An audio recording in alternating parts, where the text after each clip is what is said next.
Okay, we are live.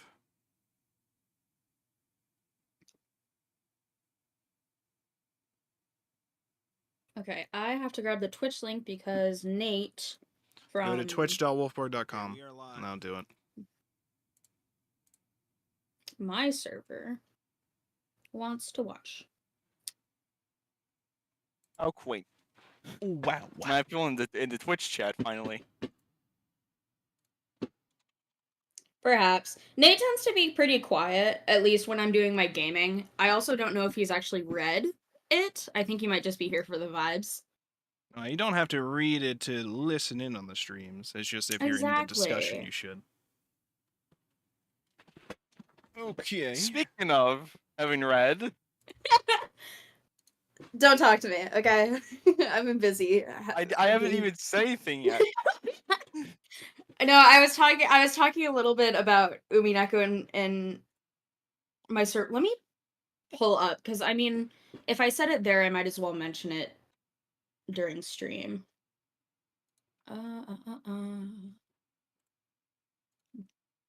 You take screenshots of what I said. Oh my god, screenshots. We got receipts. We got receipts. I did not get anything from the manga. Wait, what are we referring to? What are you pulling up then?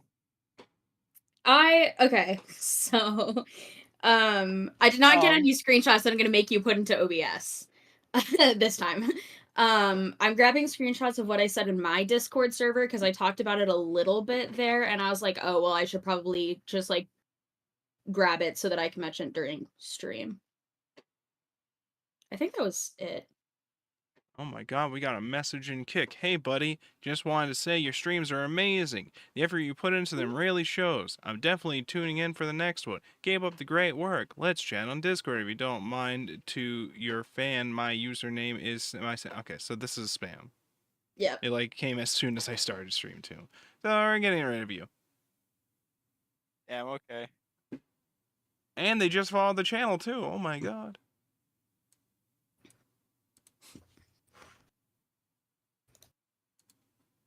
I have ice cream.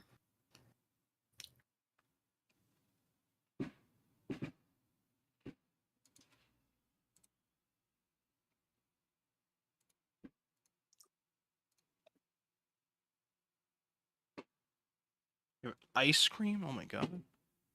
I got ice cream. All right, this is taking me off. I noticed my lights have been like fluctuating in how do you brightness? It's really. Get a new light bulb, SMH. We did. It was like last week. Oh my god. That's unfortunate. Well, clearly you need a new lamp.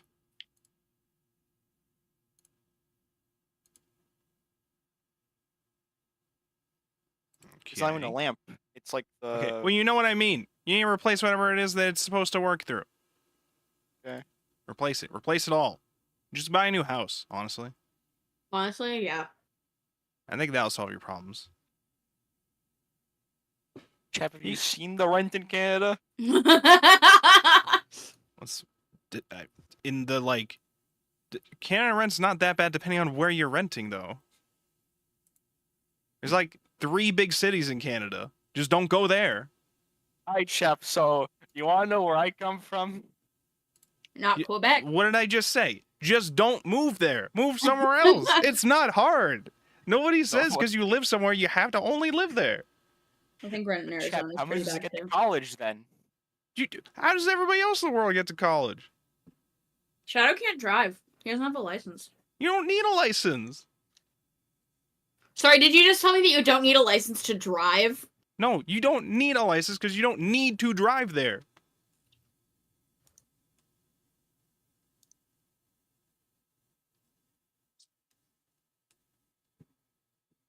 Well, I mean, why is everyone looking at me like I'm the insane one here? Why is everyone looking at me like I'm the insane one here? I'm not insane.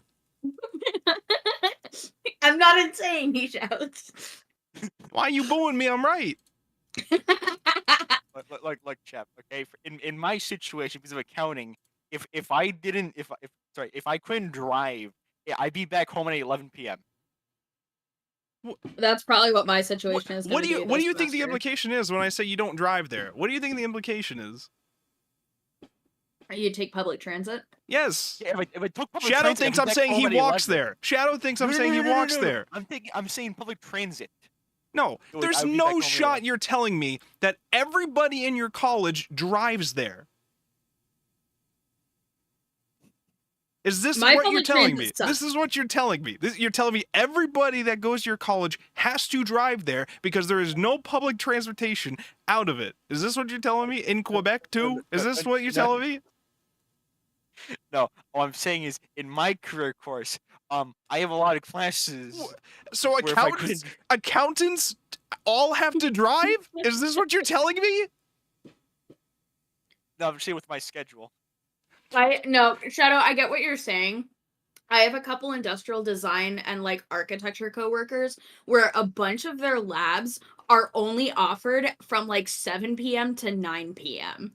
It's ridiculous. Yeah. Also, we just don't have any like real good transport at night to work with. Because one of the options is like Happens. taking the train, and I have to wait an hour. Yeah, the last Everybody bus else in the world does too. the last bus leaves campus, I think at 10:45.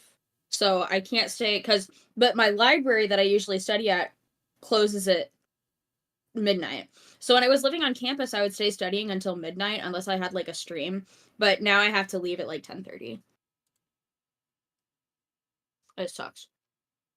Rip. Speaking of reading,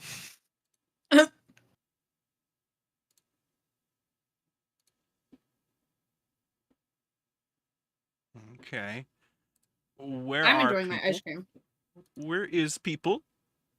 this is Remia more importantly. Out of everyone. True. They are late. They're not even late. They still got 7 minutes, chap. Nah, they're late. Early They're late for the is on time pre-show. and on time is late. Yeah, true. True. No, they're late for the pre-show if they get. They're late for the pre-show if they have to enter the voice chat after me. Okay, that's how that works. Wait, does that mean I'm late too? Yes, actually. What the fuck? Don't worry. I've already like knocked you down a couple points in your final grade, so it's fine. There's an exam. Of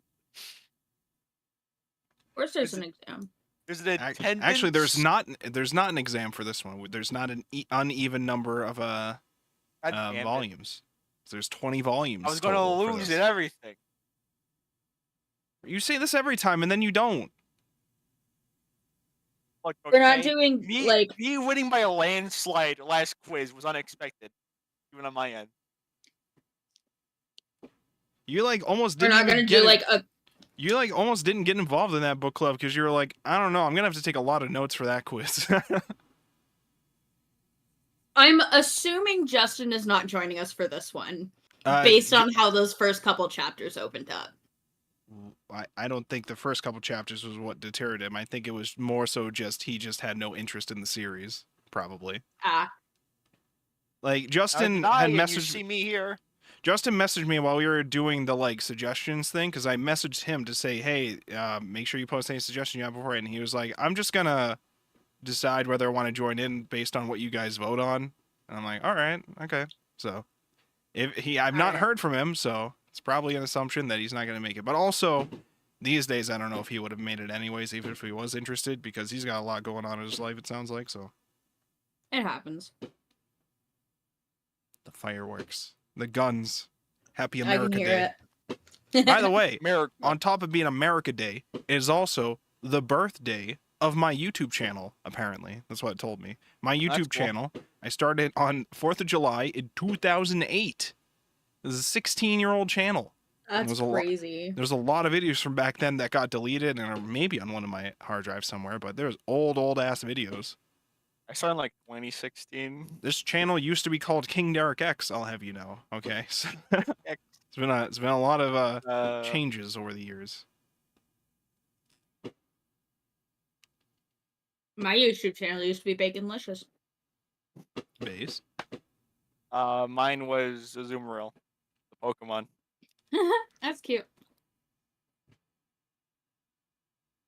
My house is currently under fire. The joke was I was Meryl, my friend was Azuriel. Put the two together.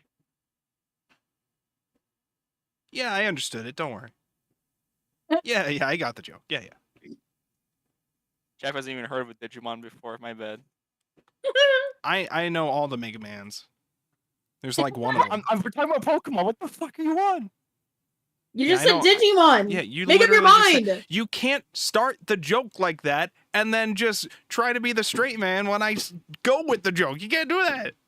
Okay. Oh, okay. My bad. I thought you were just. You're supposed to commit to Sorry. the bit. Okay, What are you sorry, doing my bad. here? I thought you were. We gotta going we in gotta with the stop. bit. We My gotta stop bad. everything. Okay, we gotta pause book clubs tonight. We gotta have comedy lesson. All right, we'll get Justin in here. He went to comedy school. Okay, so we can get him in here and he can No, explain. okay. My problem was I didn't think you got it though. It's a problem. You didn't think I got it when I went to No. say I know all the Mega Mans? What? I know all Sorry. like 2 of the Mega Mans. Come on now. Oh yeah, I guess you do. Wait, 2. Yeah, all 2 of them. All 2 of them. Okay, I know it's Mega Man X. But what was the other one? Mega Man. Duh. What are you, a fake fan? You should know. What, you think there's only Mega Man X? No other Mega Mans? No. I know there's more. But which 2 do you know?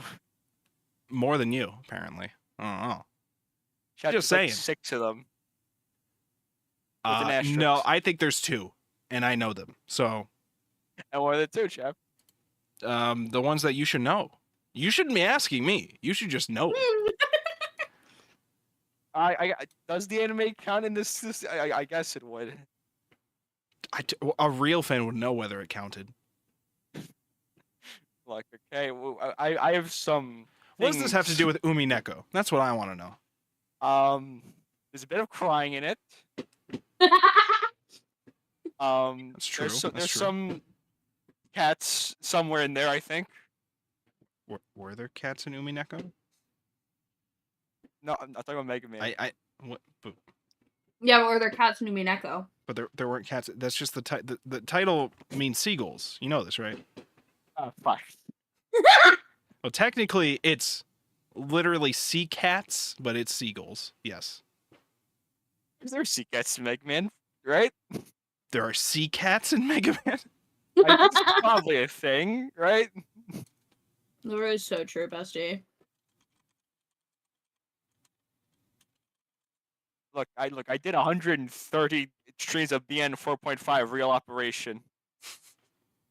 I forgot more Mega Man than you'll ever learn.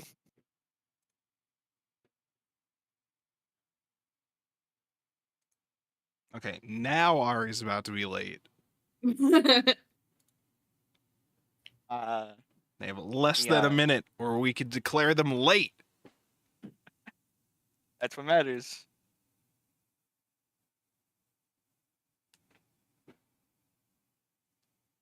Listen, they picked this series too. They've been really excited for it. They were already reading the VN. See, Nate isn't late, unlike Ari. What the hell? Oh, is Nate in chat? Yeah. Hi, Nate. Welcome. I'm already here. Welcome, Nathaniel Prime 1986. It's a good year, I think. That's my guy. How was your guy? You're both my guys. I thought Fujito was your guy.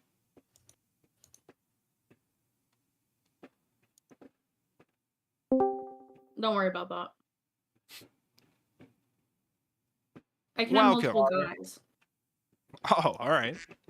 Okay, sure. I can't believe you just cheated me like this, Nyan. What? What the fuck? I'm not cheating. What the fuck is going on here? What are we cheating? Nothing. Huh? What the Are fuck you is still going reading on? the chapters? Huh? I read the. Nyan's on it. All right, they were Why is you cooking. wait? Why are you hesitating? Wait, why are you hesitating? Chapters. I wasn't sure if I understood the question. Wha- Yikes. Hey, listen, you were late, so I don't know. You No, get it's Yeah. 8 o'clock. No, you It's were 8 late. o'clock. You were No, late. it was You were 8 late. o'clock on You were supposed my to time. already be here That's not before late. it. Yes, it That's is. not late. Yes, it is. Yes, it That's is. not.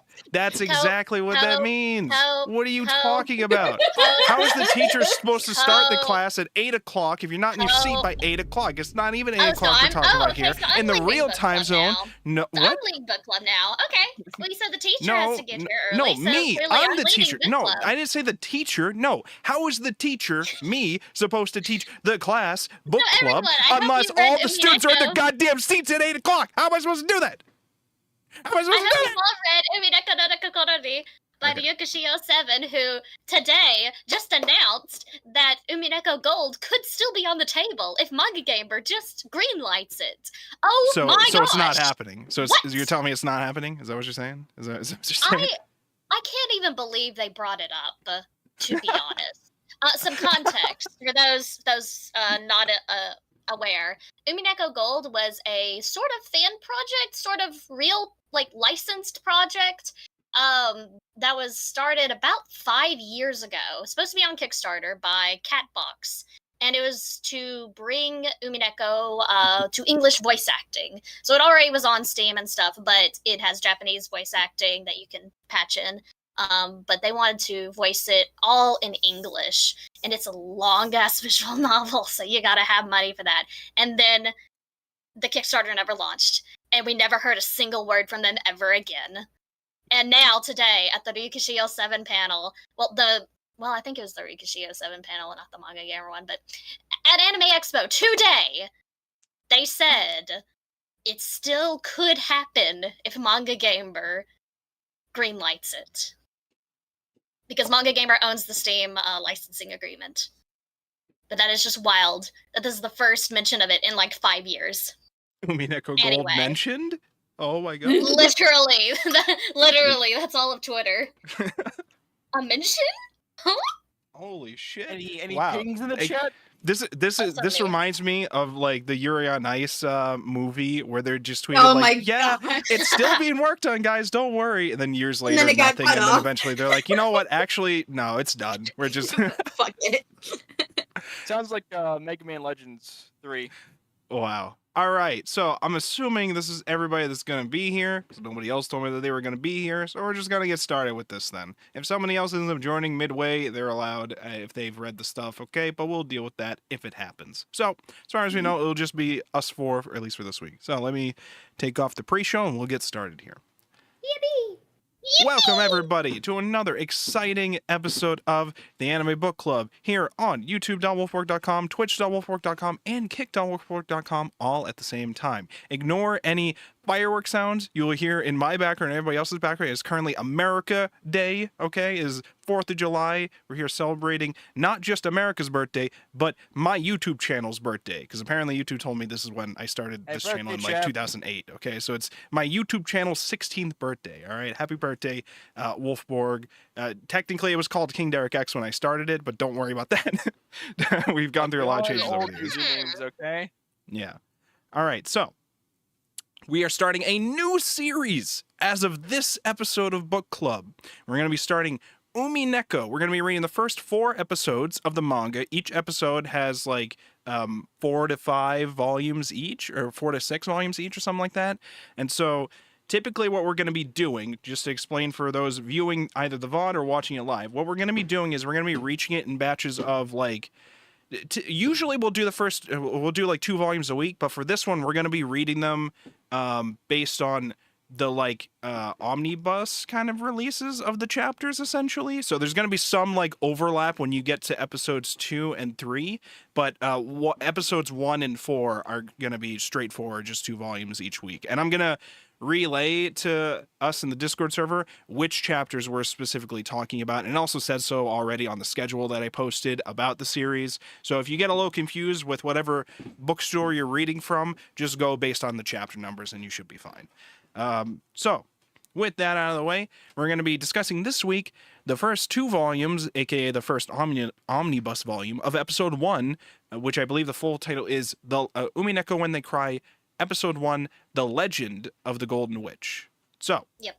let's get started. Before we dive into that, let's introduce our usual cast that we have here for this discussion. Starting with Arimia. Introduce yourself.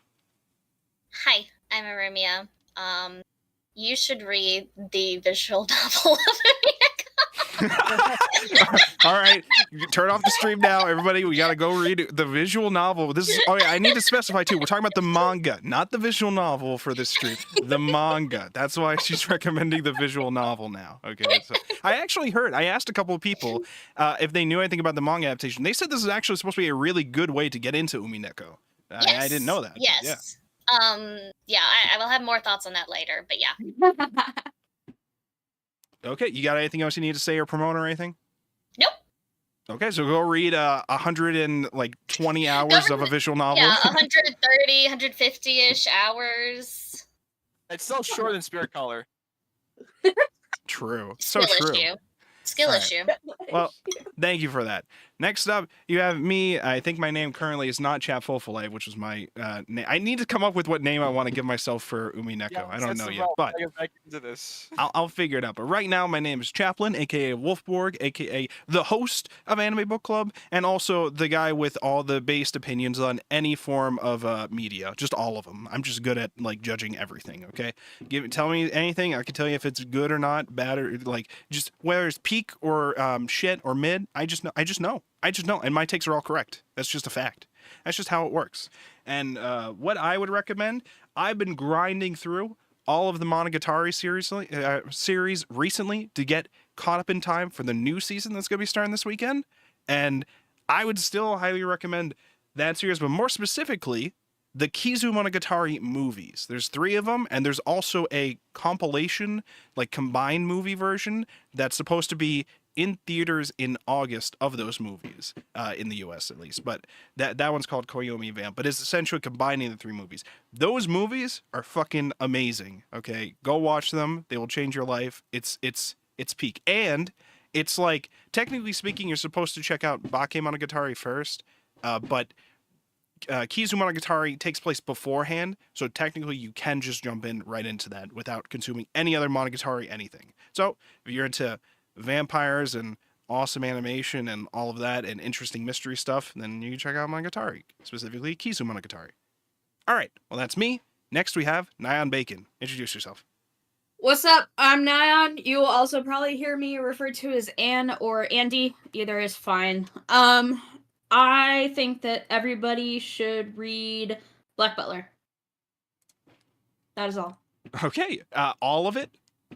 Yeah, Or the up entire to- thing. Okay, all right. So just Okay, specifically that's what I'm read. saying. How would they consume the anime? Okay, so if you want to keep up with what is animated right now, the anime technically goes through the public school arc, which is through chapter 83 of the manga. So if you want to be updated through what is only currently what is animated, you want to watch or you want to read chapters 1 through 83. And if you want to watch the anime and according to the manga, I think you watch like the first 3 episodes of season 1, episode 5 of season 1, skip season 2, skip the rest of season 1, and then watch Book of Circus, Book of Murder, and Book of the Atlantic. And there are also some details in there that you have to ignore. It's quite simple, you see. You just have Because they So- start out season 1 and it's like, oh, like, yeah, this follows the manga, and then they suddenly introduce some gimmicks that they kind of like tie into what was originally the manga. So when I was showing my mom the anime, I had to be like, look, I know that this part with like this lady is weird, just ignore that doesn't happen in the manga. Like, she's still an Okay. integral character to like this character, but yeah, just Okay, read. this is gonna be like the chapters 1 through presidential. 83. This is gonna be like the presidential debates. I'm gonna have to cut off your mic here at this point. Okay, you're speaking for too long about Black Butler, the fan like watch theory. Okay, the main answer is don't watch the anime. It sounds like just read the manga and Yeah, then watch the honestly, anime. yeah. Okay. Yeah. Okay. All right. Well, thank you so much for that recommendation. It's been a while since Actually, we've I seen you. say you should read the visual novel first, The Black Belt. Oh, all right. Is there a visual novel? All right, let's Is go. there a Yes, visual I read. novel? I'm sure there is. I I'm know sure. that Yana Tobiso is working on Twisted Wonderland, which I think is like a dating novel, but they're just the No, artist. it's Is it not? Justin Muke, which is different. It kind of, but no, it's different. Okay. It's not the same. Not related to Black It's Butler not at the all, same. other than the fact that it's like the artist. The artist is working on Twisted Wonderland. Yes. Wow. All right. Well, go check out Black Butler in general if you're interested in that. Figure it out. Figure out some way to consume it. And You'll figure it out. Lastly, we have Shadow Man. Introduce yourself. I've done it before. I do streams sometimes with Nyan. And the thing I recommend for you to read is read some Yu-Gi-Oh text. Just any Yu-Gi-Oh card, or Okay, no, like some of like 2003 Yu-Gi-Oh text was like extra bad. oh, all You know what I'm right, talking about. all right. So go find some old ass Yu-Gi-Oh cards and just start reading them. Go. You could do that. You can figure that out. It's probably going to be quicker than reading the Umineko VN or anything related to Black Butler. So you know. Also, There it's you less go. complicated. You know? It's all self. I don't know about that. Well, hold on now. I don't know about that. Well, see, Yu-Gi-Oh Black card. Butler is shorter to read to catch up on than Umineko, but it'll take you the same amount of time to figure out the correct reading order. Just read the manga. Don't worry about the anime. Read the manga.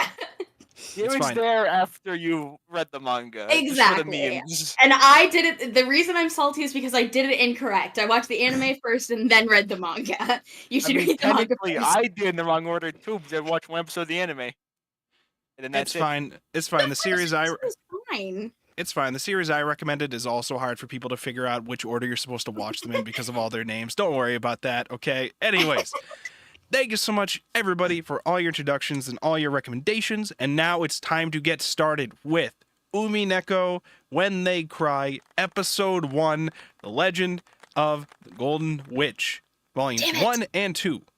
What? I should have gotten a seagull sound effect.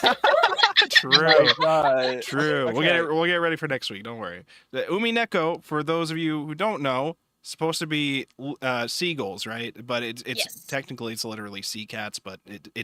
it's not cats. We're referring to Yes. seagulls. So So Okay. fan translations, like some of the groups are like called sea cats and stuff, like some of the parodies, but it's seagulls. Like Higurashi was when the cicadas Cicadas. cry. yeah, This is when the seagulls cry.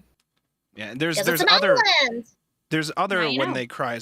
Yeah. So for maybe you should explain for context the When They Cry series and like Okay, I 2 don't- hours. Sit I'm not down. no. I'm not talking about I know. like the entirety of them. Okay. You I can know, figure I it, know. right? Okay. Right. So Crash Umineko course. no Kokoroni is I think it's technically the third in the Introduction 07 I believe visual so. novels, but most people just consider it the second installment of the When They Cry series, the first one being Higurashi, which had the very popular anime, early 2000s anime, that was a visual novel and had its own manga as well, about Rika Furure and the town of Hinamezawa going crazy.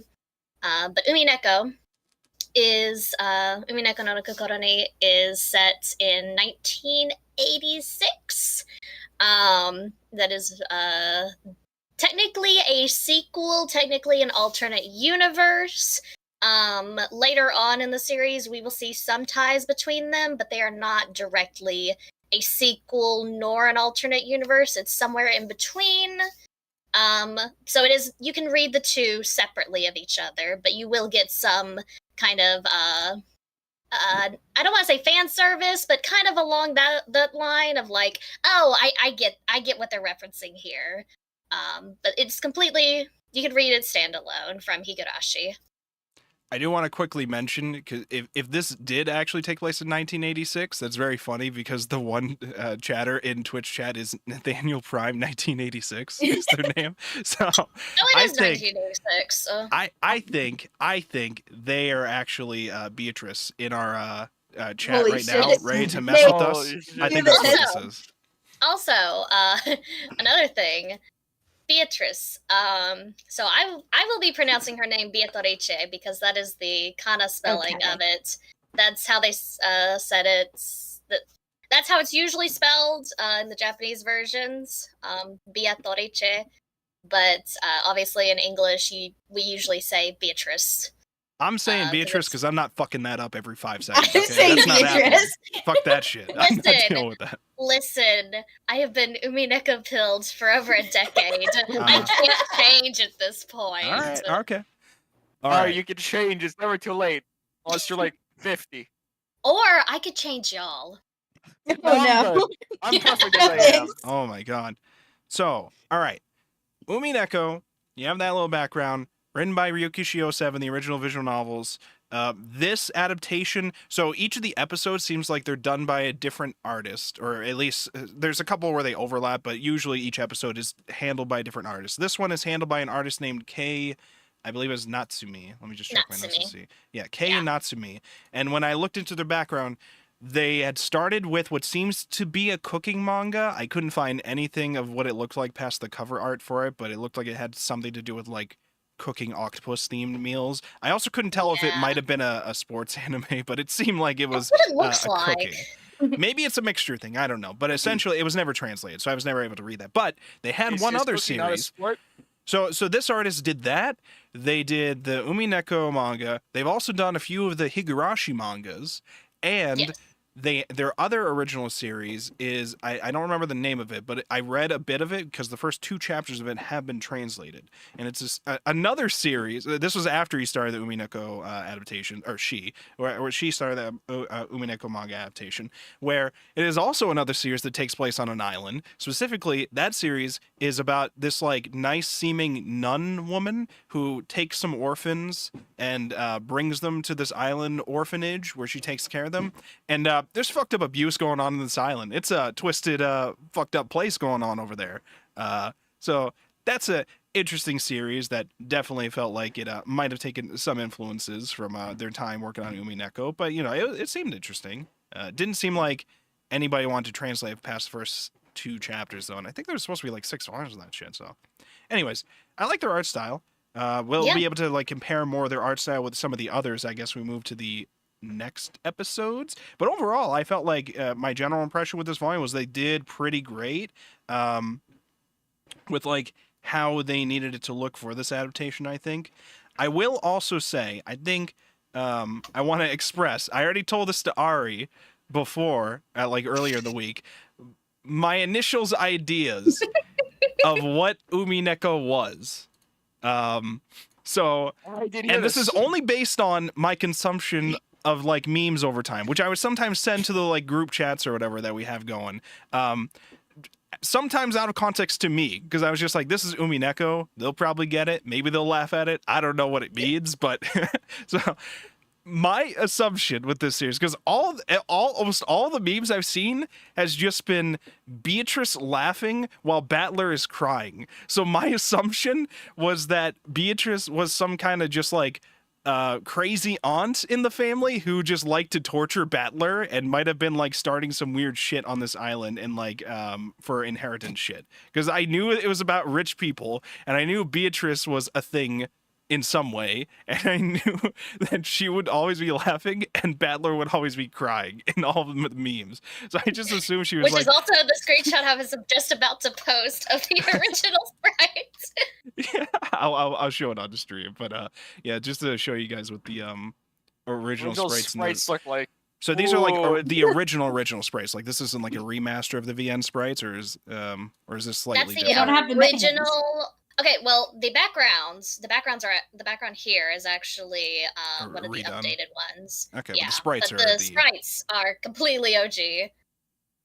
Okay. It's got a certain quality to The- them. Yeah, the original je ne backgrounds sais are quoi. all filtered photos. Yeah. Okay. Sorry, Nine, did you speak French to me? I don't. Okay. Anyways, No, so definitely not. this was that was my general idea of what Umineko was before I got into it. Okay.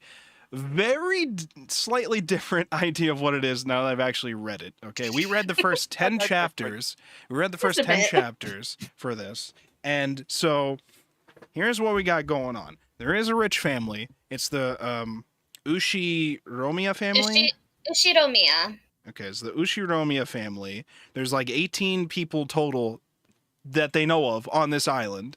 Yes. That are supposed to be either members of the family or servants of the family, because this is their like annual family like outing on the island that they own, Rokunjima Island, which is where the father, the head of the family, lives. The father is an Yes. occultist freak who locks himself Yes. away, doesn't Yes, deal yes, with shit, and it is Honestly, like same. at the very beginning is just like screaming towards a giant painting of Beatrice for like his Oh, the so then we go to Battler, our like, I'm assuming the story of Umineko from the visual novel is told specifically from his perspective the whole time. Is this correct, or It's actually not. it's not? Okay. Umineko swaps between first and third perspective. A lot of the time it's in third person Tastefully or perspective. badly? I mean, you can tell, like, Okay.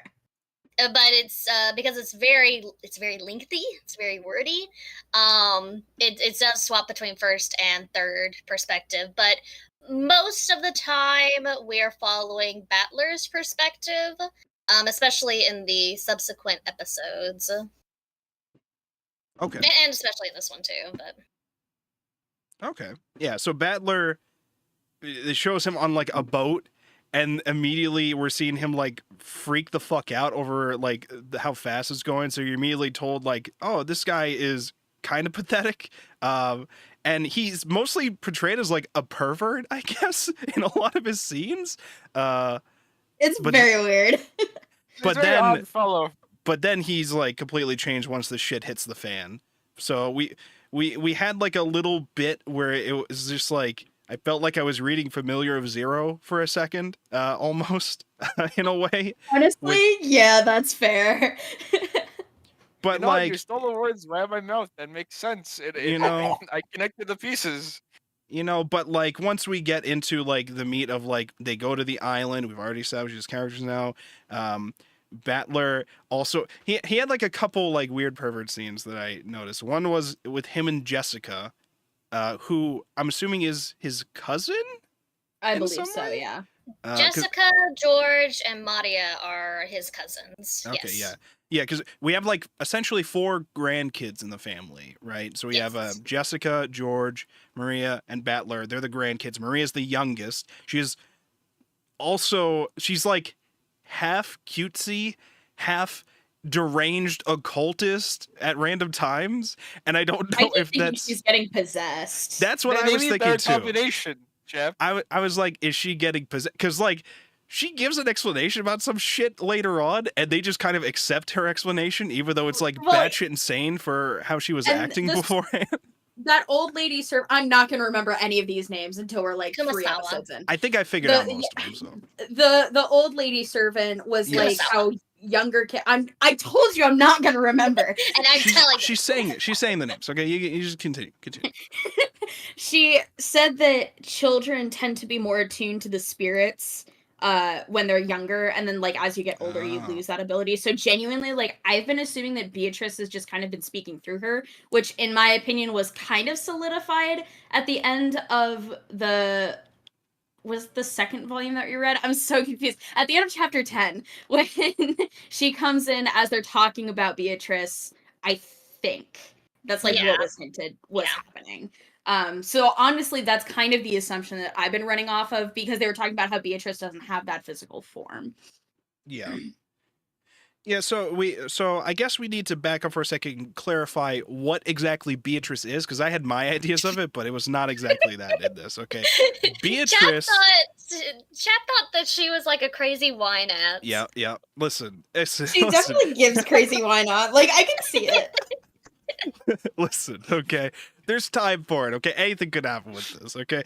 Okay, so We got time. Beatrice- True. Beatrice is like not a member of the family. Beatrice Allegedly. is just a like legend that's like only really known to, well, I mean, it's sort of known in the family, but most people don't pay attention to it except for the Kinzo, that's his name, Kinzo, right? Kinzo-sama, Kinzo, yeah. The head of the Gold. house, and the servants know about it, I guess. But it's like a legend, and supposedly the wealth of the Ushiromiya family, it's hinted at, seems to be that he sold his soul to, or promised to give his soul to Beatrice for a shit ton of money, specifically gold. So he's supposedly given a shit ton of gold bars. I think it was like 10 tons of gold bars or something like that. I don't know. It's like an insane amount of like gold.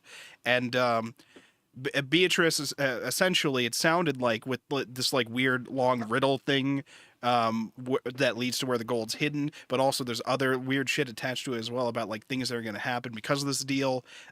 Essentially, the deal is made to give the gold, but once it's time to collect, we're collecting like more than his. So we're essentially collecting the entirety of the Ushiromiya family, unless they can do some shit to get out of it. And we find out a bit more about that when like the family finally meets up, and we have the gathering. Most of this meeting is mostly just their father's old and dying, pretty much on death's door, and all the people in line are arguing about who's going to get the money or how the money's going to get split up. There's a whole lot of arguments about those, a lot of backroom things that last literally all night with some of these people. There's a mention of Kraus, who's supposed to be the head and next, or not the head, but like the first in line, getting involved with fraud regarding money. And so they're talking about like ways to overlook that, but to split the money in some kind of way, like basically like get more out of him because they know that information or some shit like that. So there's all these discussions about it, but in the middle of all this, Maria is given a letter, and supposedly she says she was given this letter she was given this letter by Beatrice, and she had only, or it sounded like she'd only just like a couple hours beforehand had heard the story of Beatrice. And so now they were supposedly approached by Beatrice and given a letter. This letter has the seal of the Ushiromiya family on it, like on the envelope, which is only done by like the ring, I think, which the father gave up. And we saw in like a panel he gave up to Beatrice. By giving up, I mean he threw it out the window as an offering to her. And so the letter's written, given to Maria, and Maria reads it to the family. And Beatrice is basically saying, I have been promised all your shit, and I am going to take it all. You might not know me, but I'm actually the family alchemist, and so I'm going to be collecting all this stuff. Unless one of you can find the location of the gold. If you can't, I'm taking on the shit, essentially, is what it sounded like. And it sounded like everybody's also going to die in brutal ways. It sounded like... Yeah. It was like some shit like 6 sacrifices, then we're breaking this limb, and then this limb, and then this limb, and then death by this, death by this. On this day, this will die. On this day, this. I thought that it made sense because there were like, I think there were like 6 of them, and it was like gore the head, gore the chest, and gore like the hand, and I was like, oh, that makes sense. Then it was like gore the knee and gore the foot, and I was like, what? Why those particular body parts? Like, I'm sure there's some kind of symbolism going on to it. My assumption was that it's going down the line of succession, so you have the head and then the chest, and then like the knee and the foot are going to be the people at the end of the line of succession. But I was like, that's such a weird body part to use. And you're just writing that line for literally every like entry of this poem thing or whatever, like, and this, and then this thing, and then this thing, and then this thing. Yeah, like this is 1986, so imagine if they wanted to like look at the epitaph and not be under the portraits. Like you'd have to transcribe all of that. And like, by the way, these family members have supposedly, well, I think most of them were unsure of whether or not the rumor of them having gold was actually true. I think some of them didn't actually think that there was gold. And I think Kraus kept denying the idea that there was gold, but he knew and found an ingot of gold or something like that. So he's like, I know that there is gold, and I'm trying to find where it is, because as long as nobody believes that there's gold, nobody's going to look into the epitaph that's very clearly saying, hey, the gold is here. Where? I don't, but this is supposedly a map to the gold or some shit. but Yeah. nobody's. So that's For the One that's Piece. one Let's finally thing. find it, chap. Oh my god. That's one thing that was not explained very clearly in this section. That was already explained in the visual novel, but I assume that they will get to it in later parts. But the brief summary is that Kinzo Ushiromiya came into enormous wealth very suspiciously because this is set in 1986, and when he was a young lad, it was wartime. And the Ushiromiya family was completely devastated when he was growing up. And the mainland families were all killed in a earthquake or something. So it was post-war, and also an earthquake has killed most of your family members. So he was picked to be the new head of the family, and nobody expected him to do anything. And then suddenly he just became one of the wealthiest men in Japan. So that's why the family is like, well, like we've never seen the gold, and it's highly suspicious. Like nobody would give a broke man with no connections, no nothing, 10 tons of gold. But also something happened to where he became so wealthy. So they're like, they Yeah. don't believe it, but also they know something happened. Yeah, By 'cause- the way, you want a conversion on the money for that? Yeah, what's that? Sure. They mention it, so like, okay. So they mention it's like 20 billion yen, which in US, this is with inflation, by the way, so it's probably U.S. like way U.S. fucking today more. and the worth of yen, or Yes. okay, Yes. That translates to like $124,000. wait, $100,000? No, 20 billion yen does not. You're missing Swear to a God. few decimal places. Am I? It That- probably means A 100. couple zeros. You're missing a few. My bad. Whoops. Wow, the Happens. accountant's over here. The What are we gonna do with it? accountant. No, I'm just fucking Look, with you. this- All right, no, that's fine. No, I understand. I mean, they're like, I didn't even catch when they mentioned exactly how much wealth they had, but 20 billion yen. oh, 20 billion, Something okay, like that. okay. But that's like.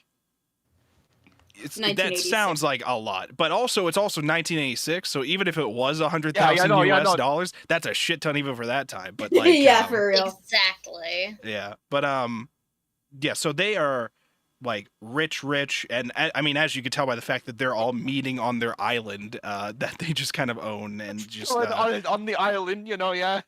Yeah, But, so Yeah, they're all the like family island. wealthy in their own rights. They're Yeah. all like wealthy business people because, of course, they have daddy's money to loan from and stuff. Not Yeah. that hard when you got 10 billion or whatever. 20 But billion. each of them are currently struggling right now.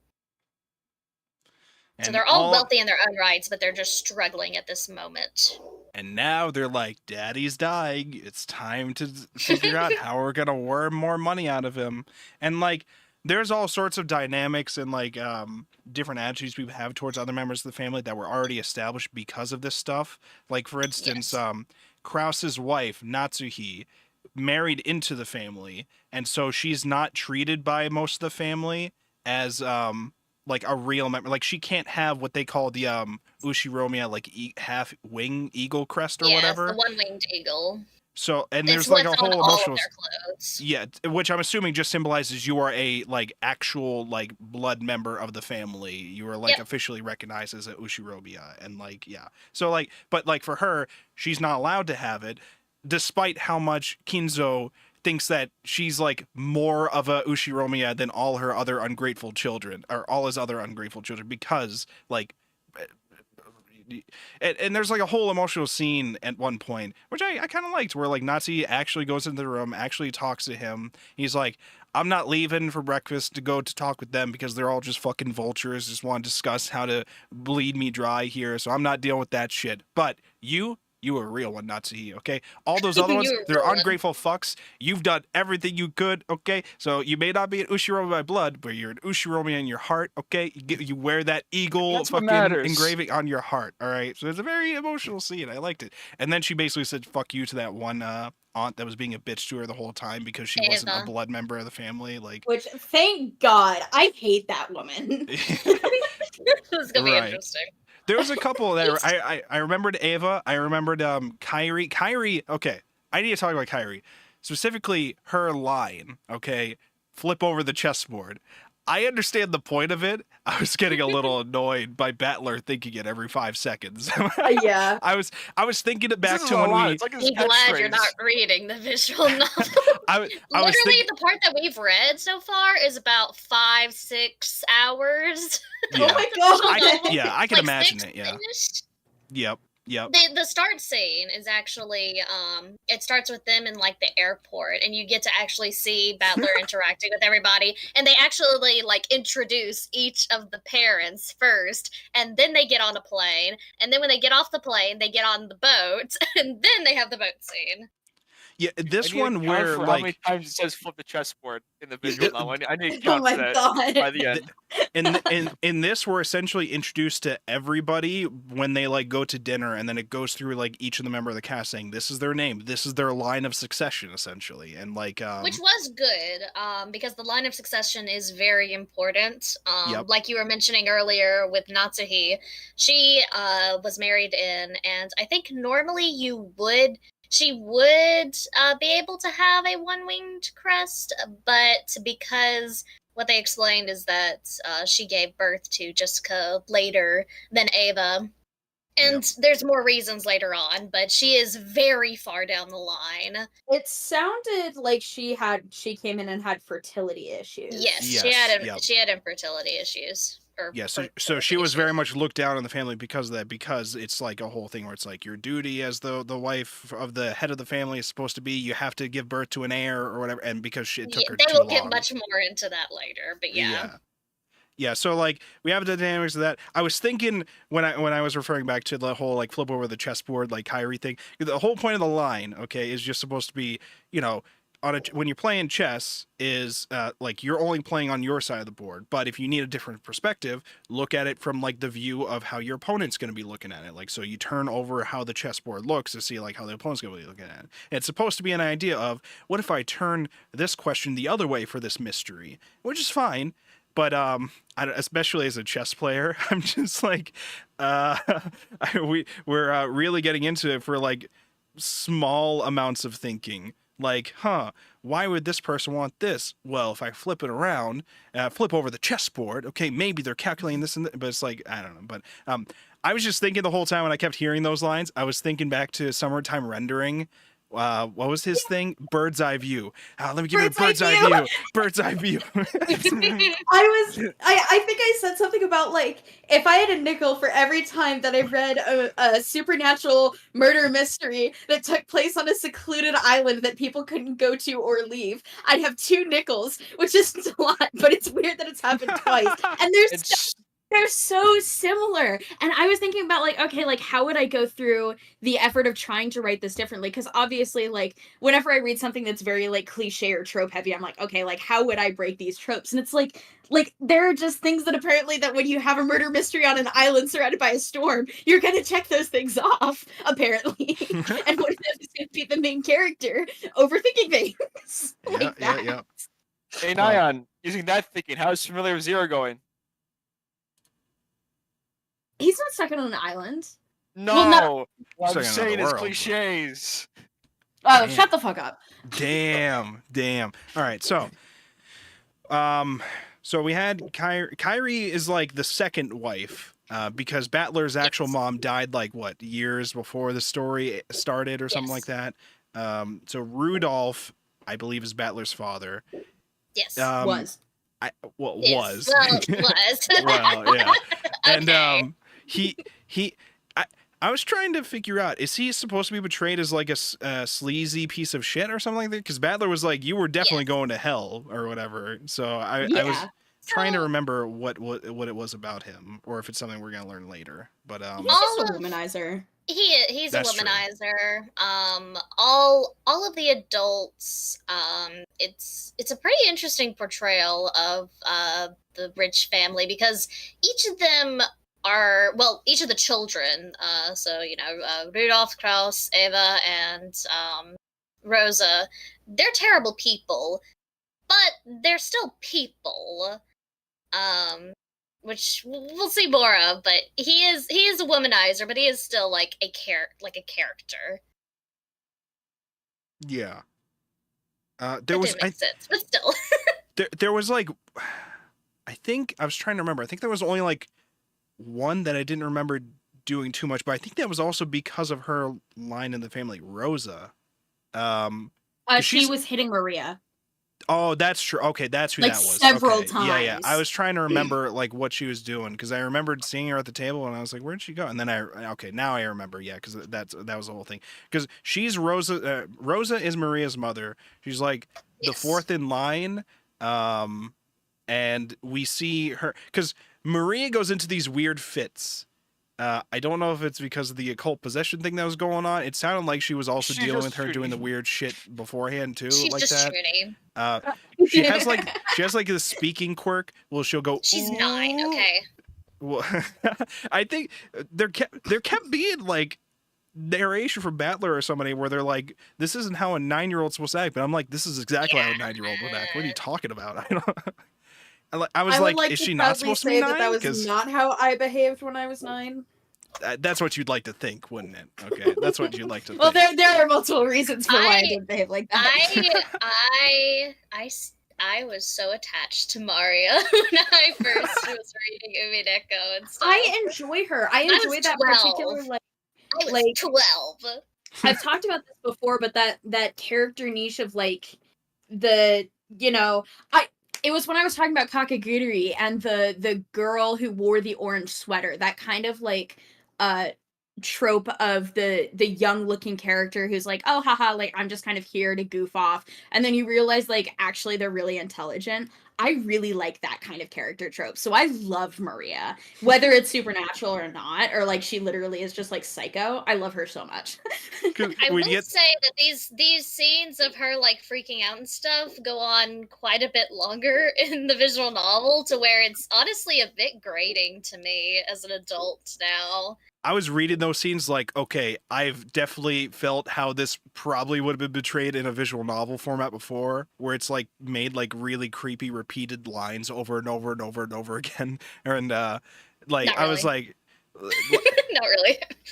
Like, what I was just saying is like, it was probably portrayed differently, but I could definitely feel that kind of shit in like other visual novels that I had played or whatever. So I was like, this is where like, the scene where like the music would stop being whatever like Happy Day music might have been playing when they were all fucking around and Battler was grabbing Jessica's chest, and now we're just going into now there's like no noise or there's some weird fucking music thing going on and Maria's eyes are getting fucking weird.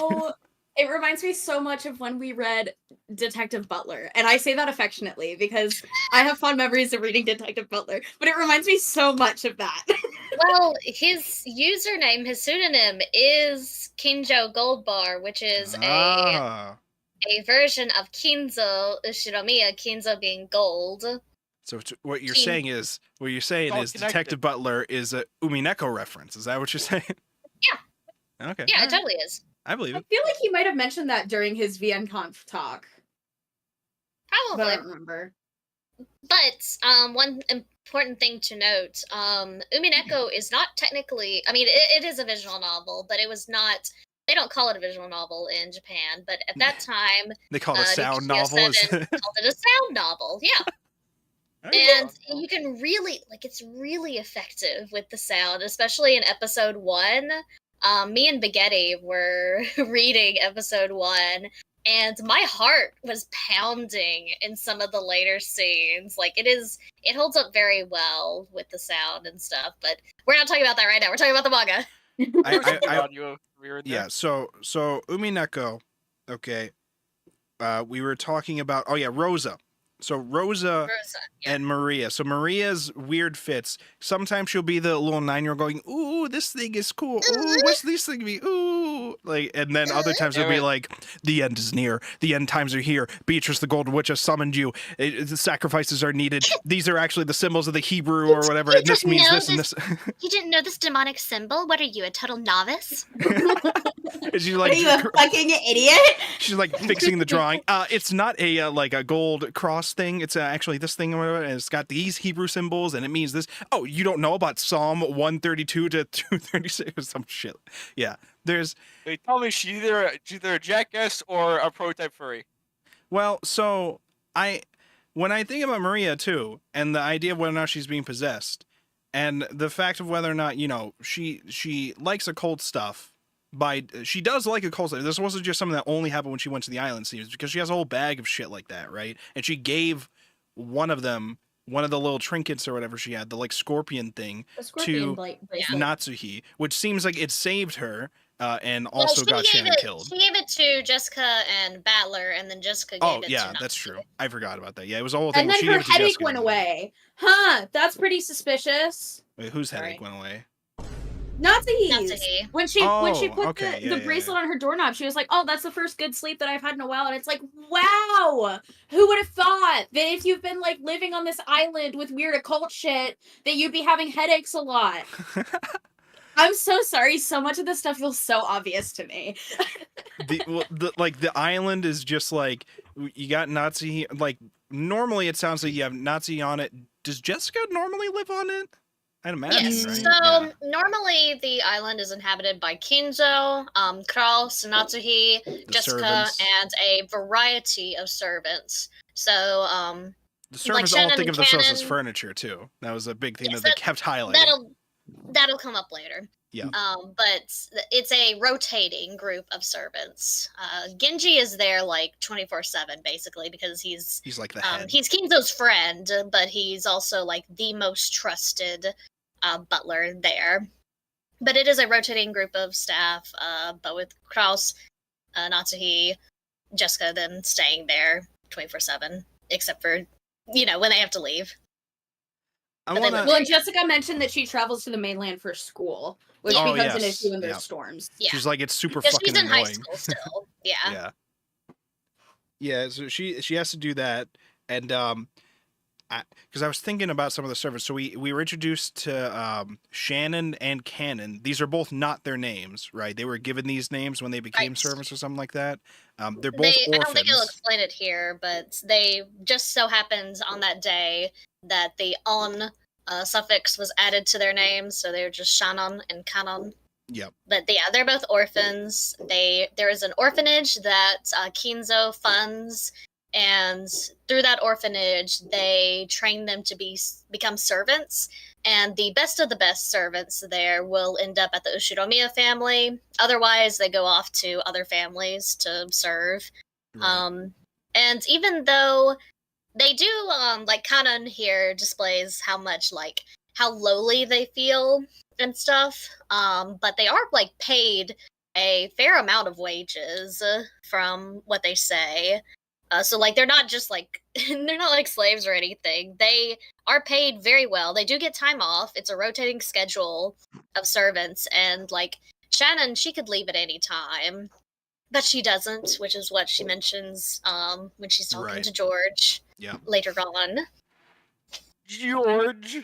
I do want to bring up Shannon's stuff. Okay, so I remember her relationship with George, very much a whole. George has been like into her for probably a long while. Okay, and they even had like some weird agreement where like. No, not in a weird. I mean, it's kind of something to where like he has to order her to use his like name without the like suffix or whatever or something like that when they're alone together. Or something she always like that. calls him George Sama, and he's like, "No, just call me George San." It's an order. You have to do it. Order, yeah, it was. It's an order. He. It like okay. I was like, on one hand, I was like, if she genuinely likes him, okay, this is fine. But like. I was also worried because we had the scenes before where Battler kept like joking around, threatening to grope her like chest, and she was like, well, if he wants it, and I'm just like, is this just how she is? Is she just would she just think that she's forced to marry George or whatever for this family or whatever? I can't tell what's going on with her with that. Like, does she actually like George, or does she only like accept his feelings? Because if she doesn't, she thinks something very bad will happen to her because of this family. Like, what is going on with that? Was like going through my head. She did accept it, and something still She bad did. happened to her. So Yeah, that was the unfortunate didn't work out thing with either her. way. That was the unfortunate, because like he gives her a ring. Well, first of all, he gets her alone. Not like he makes it like a whole thing. Like, I want to head over to here. Can you walk me over there? And it's like the rain is going on too or whatever. And basically they stop in like some side area. It looked like, I couldn't tell if it was a bedroom thing or something like that. But they stop at some side area, and he's just like, no, I just wanted to talk to you alone. So anyways, I have this ring. So I order you to take this ring. Now she's like, oh, he's just gonna order her to marry him? But no, it was like, you just take the ring, and my marriage proposal that I'm giving you, essentially, but not directly or whatever, because otherwise you would probably just accept it or whatever, because you think it's an order or whatever. Here's a marriage proposal thing, give you the ring, and your answer to me will be based on whatever finger you put the ring on, or if you don't wear the ring at all, okay? That'll be your answer to me. Unfortunately, she is one of the 6 that end up dying in the first night. Oops. And to make it a little more painful to George, they find her with the ring on her, like what was it, like the wedding ring marriage finger, finger, the marriage finger, Left So, hand ring finger. Yeah, so That's the marriage finger? Okay. yeah, so she accepted the marriage proposal, but he only found out by finding her dead body, which specifically half her face was left, so you knew that it definitely was her. That was one thing I was immediately concerned with the whole finding the bodies. I'm like, some of these faces are torn off. Are we gonna have a body swap thing going on? Because that's immediately what's going through my mind. Is somebody like in there made to look like a person and somebody else is in disguise? Because that's usually the idea that goes through my head with that kind of stuff. Yeah. That As is they brought up in the assimilate visual in using the novel. flesh of others. But what were you saying, Ari?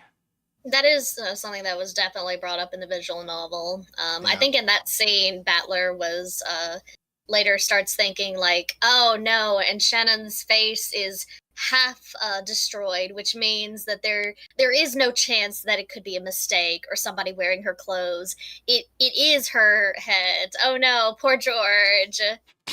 Which, by the way, some of them immediately, like, I think George saw the ring and was like, no, that's the ring. And like, I think Ava was like, George, did you fucking do what I think you did? Yeah, because he asked about the ring, and Hideyoshi, his father, is like, yeah, there's a ring here. It's on her wedding finger. Huh. Wait, was she engaged? Yeah. He's like, And then Ava's that's a like, little strange. George, did you? Because- that scene And does, it's like, now it doesn't matter. Like, don't rub it in. like, that scene does still choke me up a bit, though, because Yeah. just Oh, Hideyoshi's same, immediate. dude. I was crying. Just immediate, like, if Ava, that does not matter right now. That does not matter right now. I'm sure she was a very happy woman, and whoever loved her. Yeah. I'm sorry. bro, Ava was ready to be That like, scene you fucking, fucked me Ava, up. Ava was like ready to be so upset. You were about to marry a fucking servant? Like, Yeah, that was what- exactly. she's about to lose her fucking Hideyoshi's mind. so sweet. Oh my god. I remember when we first met George and he was doing the whole like taking care of Maria and like kind of acting as the mediator. I was like, I so considered sitting in the Discord like, man, I hope nothing bad happens to George. And I was like, you know what? Because I thought that, I know something bad is You going did to that. happen. You to did George. that. You caused that. I did that. You caused that. Andy, I've got great news for you. Something bad happens to every single one of them multiple times over. Listen, I will say, like George. I'm like, he's like sorry, George didn't do anything wrong. I will stand by that. I will say, when I was watching the whole scene of those two together and the ring stuff, and I was like, Shannon's probably very happy right now, and I'm just thinking to myself like, one of these two is fucking dying tonight. They're For not sure. not For surviving. sure. H is in the back just waving the death flag. So the other thing that we should mention, what was Jessica's mom's name again? Natsuhi. Natsumi. Yeah, Natsuhi. that's So it's worth mentioning that the reason that Shannon was the one that died, they believe, was because the scorpion charm protected Natsuhi from being the one to get attacked. Yep. Which is why there were the bloody handprints on Natsuhi's door. Yep. I don't know if that's going to end up becoming relevant, but it reminds me of when I was reading Wings of Fire. They had something similar where when they killed off, they had like a prophecy where it was like these 5 dragons from the 5 different tribes like are gonna reunite and like save the world or whatever, because that's what prophecies do. And one of the dragons, they weren't able to get one of the races, so they swapped it with a different race. And there was a belief that it was actually going to fuck up the prophecy and it wasn't going to be able to be fulfilled. So I wonder if that's going to come back later, if it was like all souls are the same and it like that's why they were able to replace it with Shannon, or if something's going to happen because they couldn't get the actual like blood well, I guess she wasn't blood, was she? No, she wasn't. It's not spoilers, but like for the epitaph, it says everything Ushiromiya that is that is owned by the Ushiromiya. Yeah. Everything that is Ushiromiya. So that includes the servants and stuff. Yeah, Okay. that would include the servants. That would include people that marry in. So it's not just only the blood relatives that are going to be suffering. soul's a from soul. this. Anyone associated with the Ushiromiya family, basically. It was Yeah, and essentially, my you thing know, was like Seagulls. like They Shadow said, associate- is a soul, or is there a difference? And like she could be replaced like that, but whatever. That was okay. So one of my who thoughts. let's talk about who specifically. So we go to the night, and the next morning we are like, some people are fucking missing. How come breakfast isn't ready yet? Where's Goda? Where's a couple of these other members of the family? Oh, they were up really late arguing about the inheritance or something like that. Oh, well, where are they? We got to find them. We got to find the cook, especially. Somebody's got to make fucking breakfast here. And eventually they find them all. Next to what was it, in like a storage shed thing or something like that, with the outside shutter having weird like hieroglyphic like pentagram kind of fucking thing drawn on it, seemingly in blood, I'd imagine, or some shit like that. They open it up and 6 of them are destroyed. So 6 of them are fucked up beyond repair. Okay, so we had Shannon, who we already talked about. We had Kraus, who was the first in line. We had Rudolph, who was Battler's father. Yes, he's the second in line. And Kyrie, who was the wife, the second wife of Rudolph. Yep. And so that's 4 of them. Rosa, who is Maria's mother. Rosa's the youngest child, and she is the 4th in line. And then, who was the other one? There was one more. Goda. Goda, the cook. Yeah. So the cook is dead. So what are we gonna do now, boys? Okay, what are we gonna do without the cook? Yeah. So thought it was really funny that they named the cook a type of cheese. Babe. Real big fan of cheese already. Y'all said Goda, and I genuinely have been pronouncing Gouda in my mind, so I didn't realize who you were talking about it. I'm just thinking towards like how like Shannon and Cannon were given names by them, and I'm thinking like, did they just name him after cheese deliberately when they hired him to be the cook? No, what's even sadder, that's just his name. Oh no! Oh no! His name? Oh, it's so good. Rip. So yeah, so those 6 are all dead. People finding out about it firsthand, seeing all the bodies, not good for them psychologically. George especially is fucked. He is super fucked seeing that shit. Battler is like in shock at first, and then goes into like, I need to figure out who's behind this mode. So he's like, he's going into Kyrie's like flip over the chessboard mentality every 5 seconds now, being like, why would they put the key back there? Why would they draw the pentagram on there where it was very easy to find it? If it was the servants, why would they want to do this? Is there a 19th person that's actually on the island, or is it 18 people?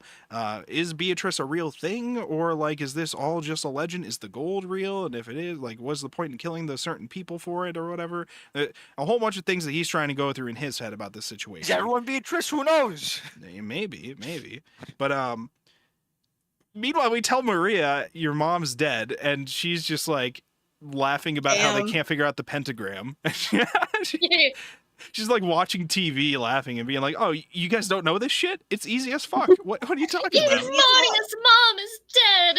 But to be that's fair, not how you draw the pentagram. To be fair though, okay, I don't blame her for not being with how the abuse that she was doing to her. Like, we might have only seen that one scene where it happened, but there was probably a lot more of that. So yeah, no, she just got a priority straight. Okay, it's like, I got damn it, guys, got the faction correct. The pentagram's wrong. I'll worry about my mother being dead later. Okay. I get frustrated with that shit too when I see this shit in like stories where it's like she's abusive to her. Very angrily and openly abusive to her in front of like multiple other members of the people and says, "Shut the fuck up. This is not your problem," or whatever. And then like 5 minutes later, it's like, "Oh my God, where'd she go?" Like the worried, like panic or whatever, like trying to find her. And like, it's a very common thing that narcissists do. Yeah, it's I was just like, what the fuck? So like, I don't blame Maria for not being that upset over it. Like I said, the children are terrible people to an extent. So what you're saying is the children are worse than the adults. Everyone's the villain. When I say children, I mean the parents. Heirs. They're referred to as parents. That's what I mean. Yeah. So anyways.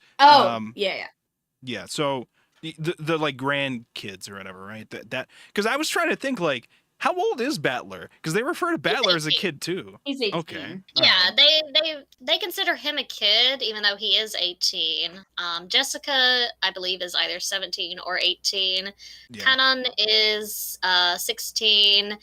George and Shannon, I think, are about 20, 21-ish. Yeah. And Maria's 9. Maria is 9.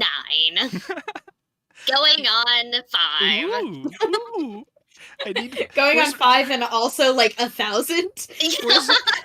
Going on 5 and 5,000. Where's my rose? Where's the rose? Ooh, where's the rose? She lost her mind trying to find the rose. Was just like they showed up, they tied a thing to a rose that looked like it was dying or something like that. And then, like, they tried to come back and find it later, and it was gone. I'm sure it's going to be relevant later in some kind of weird way, probably. In the visual novel, they skipped through that real quick. Because in the visual novel, it's like 5 minutes of her going, I can't leave this rose. Why can't we leave this rose? I can't leave it. This is my rose. This is my rose. And then finally, George is like, here, we'll tie something to it. That way you'll know it's yours. And then we'll just check on it later. Yeah. And then she lost her shit later, at least in the manga. Yeah. And then the mom was tired of her shit and then just hit her, and it was a whole thing. But I was just like, man, very blatant in front of like the other members of the family too. But like, I don't know if it's some weird shit too, where it's trying to be like, oh, parents in '86 or whatever. Is this how? I was just like, no, I don't like this. Like, I don't like what's going on with this. If it goes as long as it says, Ari says in the visual novel, maybe I would also resort to violence. I'm just saying. Listen, so after the deaths are discovered, now it's a question of because the night before there was a whole bunch of uproar, because before it was just them arguing about the inheritance stuff.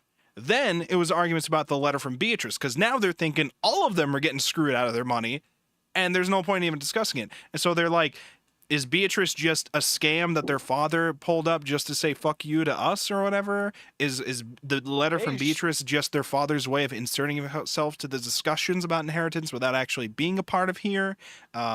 Was Beatrice a separate person on the island, or was it like Shannon in a disguise that went up to Maria? Because like Maria would be very impressionable, so they're just like, Maria doesn't know what she saw. But Maria's very adamant that Beatrice is real, and if you don't acknowledge Beatrice is real, you are going to fucking die. And the servants back her up on that. Yeah, the servants are like, because Battler talks with them at some point about the thing, and they're like, no, Battler, you don't understand.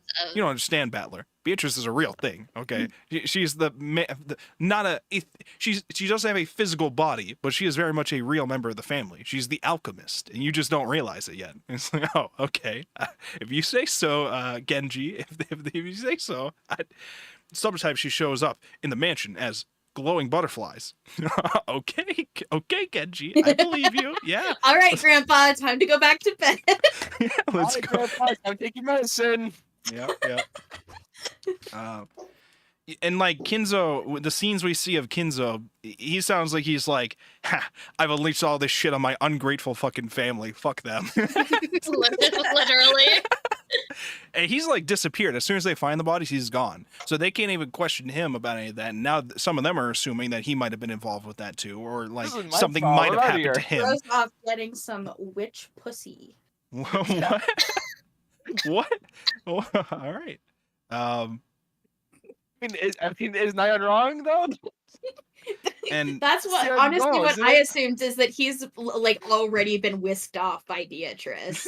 I don't think that's the case, but like that was the first thing that came to my head when they were like, "Oh, we can't find him." And it's like, "Oh, like he hates you all. Like he's gone with his like weird witch girlfriend that he's weirdly obsessed with." I could tell for the beginning opening panels or whatever, where he's just like, Beatrice, please come back. I'm like, all right, he's down bad for Beatrice. Yeah, for But, real. This entire thing is for Beatrice, my golden witch. Now, regarding the mystery of like the deaths of the people, I'm trying to think to myself, the epitaph thing read something about like the key will choose the 6 sacrifice or something like that. But right? they haven't gotten the key yet.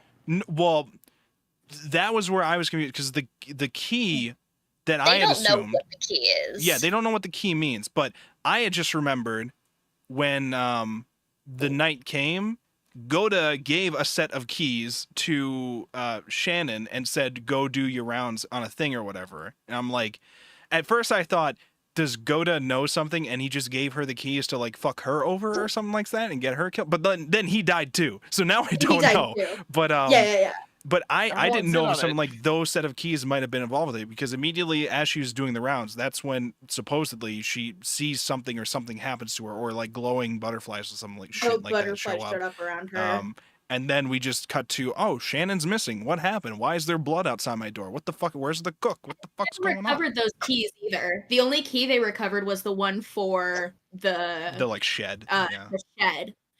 So those keys are still MIA. Which as we know. that key was put back exactly where it's supposed to be found. Which some people had argued that means a servant must have been involved with it, because there's so many of these keys, only a servant would know which key, like one, that this key is supposed to go to this exact spot and what it actually is used for and shit like Because they're that. unlabeled. Well, 'cause they're not that is labeled. because the place it was taken from and returned to was the servants' quarters. Yeah. Because in the servants' quarters, they have just a little pantry of keys there. Yeah. So there's immediately an assumption of maybe a servant was directly involved, or maybe all the servants are directly involved in this, trying to kill us over. But then Battler's trying to think it through, and he's like, well, Of course he is. what was his logic? His If logic was we, something like, it would make no was sense one for them logic. to do it because they have no way to leave. There would be no reason for them to like allow them to find the bodies if that were the case, because suspicion would just be immediately drawn to them. And then it's like, so like, is it meant to make it look like a servant did it, or are they playing some kind of weird 4D game where actually they did do it, but they want to use that as an excuse to say, clearly somebody's framing us because why would we do that, or some dumb shit like that? And I'm just like, there's a lot of layers to this. And why did some of the other servants also die though? That's So I'm saying, like, there's a lot of layers to this mystery that you could think about, but also could just be witch and magic bullshit, and then you like it doesn't matter. That's So- that's what I was fucking talking about in my server, where I was like, listen, if I was in this situation, right, the rational thought, obviously, would that there isn't a witch. Because, like, again, if I was in this situation, you wouldn't immediately jump to the supernatural. You would assume that there's a person doing it. But, like, as a reader and as somebody who has consumed these kinds of things before, it is so fucking annoying to watch these characters be stupid and not come to the conclusion that the witch is real. And, like, you would do that though. I know that I would do that, because rational thought, like, you wouldn't think that it's the supernatural, but because of the dramatic irony and the fact that we're reading like a fictional thing, like, I know that it's supernatural, so why can't the characters just assume that and work off of that logic? Like, I'm like, how are we 10 chapters in and they haven't come to that conclusion yet? Are you fucking serious? Well, I'm sitting there getting madder and madder every single time that Battler is like, I bet that there's it's one of the people in this room, and I'm like, no, it's fucking not, you dipshit. So I feel like the like all the adults definitely are very clearly of the mindset of there's definitely no witch. This is all just somebody's doing this shit to do it. Battler's just like, but is there a witch though? It wouldn't make sense for it, but like maybe it could be because the servants seem to really believe that there is one. And I don't. And Maria's saying some weird fucking shit. I don't know. But you know, this definitely is one of the series that's trying to make you ask like, could it be that Beatrice is gonna be a real thing, and it's like a real thing in air quotes, being like is actually like a witch that is around, or is Beatrice actually just a real person that just also lives on the island and is doing the shit, or is this whole thing just being done by one of them? And I think the conclusion he came to was pretty much it depends on whether or not you believe Beatrice is a real thing or not. If you go with the logic of Beatrice is not a real thing, then you have to assume one of the members of the family or servants, like one of the like 18 people that came here is doing this. Was the assumption he came to, because right now you can't leave the island. So if you're doing this and trying to get away with it by like being a random person on the island and trying to get away, you can't exactly do that because everybody's trapped on the island because of the typhoon. They also can't call for police right now, even their wireless radio, because of course I was like, there's no way that's working, so they're not calling. Yeah, fucking obviously. And who? So is Genji also like the doctor for them or something like that? Because he was like checking the bodies and shit like that. Okay, so he just like. So there is on the island currently, well before the deaths, there's 18 people. Who are mostly the Ushiromiya family, which is blood family, and the spouses. Then there is a handful of servants, and then there is one extra person who is the physician, the Ushiromiya family physician. So he is technically a servant, but he is he more just happened to be at the wrong place at the wrong time. Poor guy. So he is employed by them, but he is not a servant, if that makes sense. He that's the guy that Genji ran over to get to see like, hey, you know, we need a physician to actually check and see these people, and that's what led the grandchildren to run after and see what the commotion was about. Right. Okay. And we have the oh my god, is somebody else's fireworks going off this time? Holy shit. They're firing all around me. Oh no, get down. Yeah, so it's still daylight out for me, thankfully, so. So the other servant there, Cannon, he was like new-ish, like a couple years he'd been working there, right? So Battler hadn't met him because I think Battler hadn't been to one of these meetings in like 6 years or something like that, right? So he wasn't like there for a while. So he didn't. Because I think he was mad that his dad replaced his mom with Kairi so quickly. Okay. So quick thing, two quick things. One, Battler has this is an annual every single year conference that they hold there. Yep. And Battler has just now rejoined the Ushiromiya family after a 6-year hiatus where he was basically disowned from it because he left his father, and so Kenzo kind of disowned him as he went to go live with his birth mother's family. But then when they died, he came back, which is thought to be because of her death and his father remarrying Kirie, even though he likes Kirie, but it's just still like there's stuff there. Second thing, the servants. As we see at the end of Volume 2, we see Genji, Kumasawa, and Kanon all talking about Beatrice, but they're all talking about her as if she is a real, present thing. This is a thing that is happening, and it's because of her. That is because they are all one-winged servants. They are servants directly under Kenzo, so they all are highly trusted by him. Kumasawa, sort of. They didn't say it here, but basically she is a servant who has come and gone from the Ushiromiya family, so she'll work there for a time, leave, go work somewhere else, then come back. So she's kind of just there whenever she wants to be, but she has been there for quite a while. Goda though, is the newest servant. He is not a one-wing servant. He is new. So Canon is pretty new. He is like 3 years there so far because he's 16, so. But he is pretty new, but he's not the newest. That would be Golda.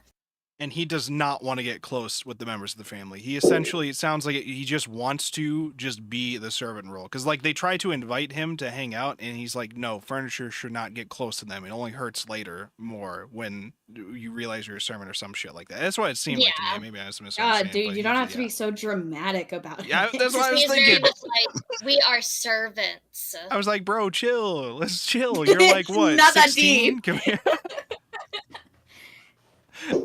Yeah. What else do we have? It also, this is Yeah. unrelated almost entirely, but it threw me off that we had basically the name Battler and the name Cannon, and then none of the others were war Explain that. You're right. They don't explain. The visual novel starts off wonderfully with this screenshot. I have to get it for you. Okay. I have to All right. get it. Okay. Oh, okay. It's All right. they start in the airport with Battler seeing his family for the first time in years, and he's basically mentally introducing every character as they come on, and he's going over like their weird names and stuff. That's a very specific point. That's the whole point of the scene, basically, to introduce them and to go over why their names are so weird. Because these are Japanese people named Battler, Rudolph, Rosa. And so he goes down the list of them like, yeah, so my grandfather's a real quack. He's so into Western stuff that he just named all of his kids the weirdest things. And for some ungodly reason, that transferred down to them, where they had to name us the weirdest things. So you got like real names like Jessica and George and Maria, which is weird to name a Japanese person because they're all Western names. And then you got my name, Battler. Pretty crazy, right? It's crazy enough that my parents decided to call me that, but it's even more crazy that some government worker let them make it official. Both groups are at the top of my must-kill list. I have it on stream. Umineko starts. Listen, if my name was Battler, I'd be defending my name like that too at the very beginning of the story. And to be fair, it's hard to translate this into a manga format, so they just didn't.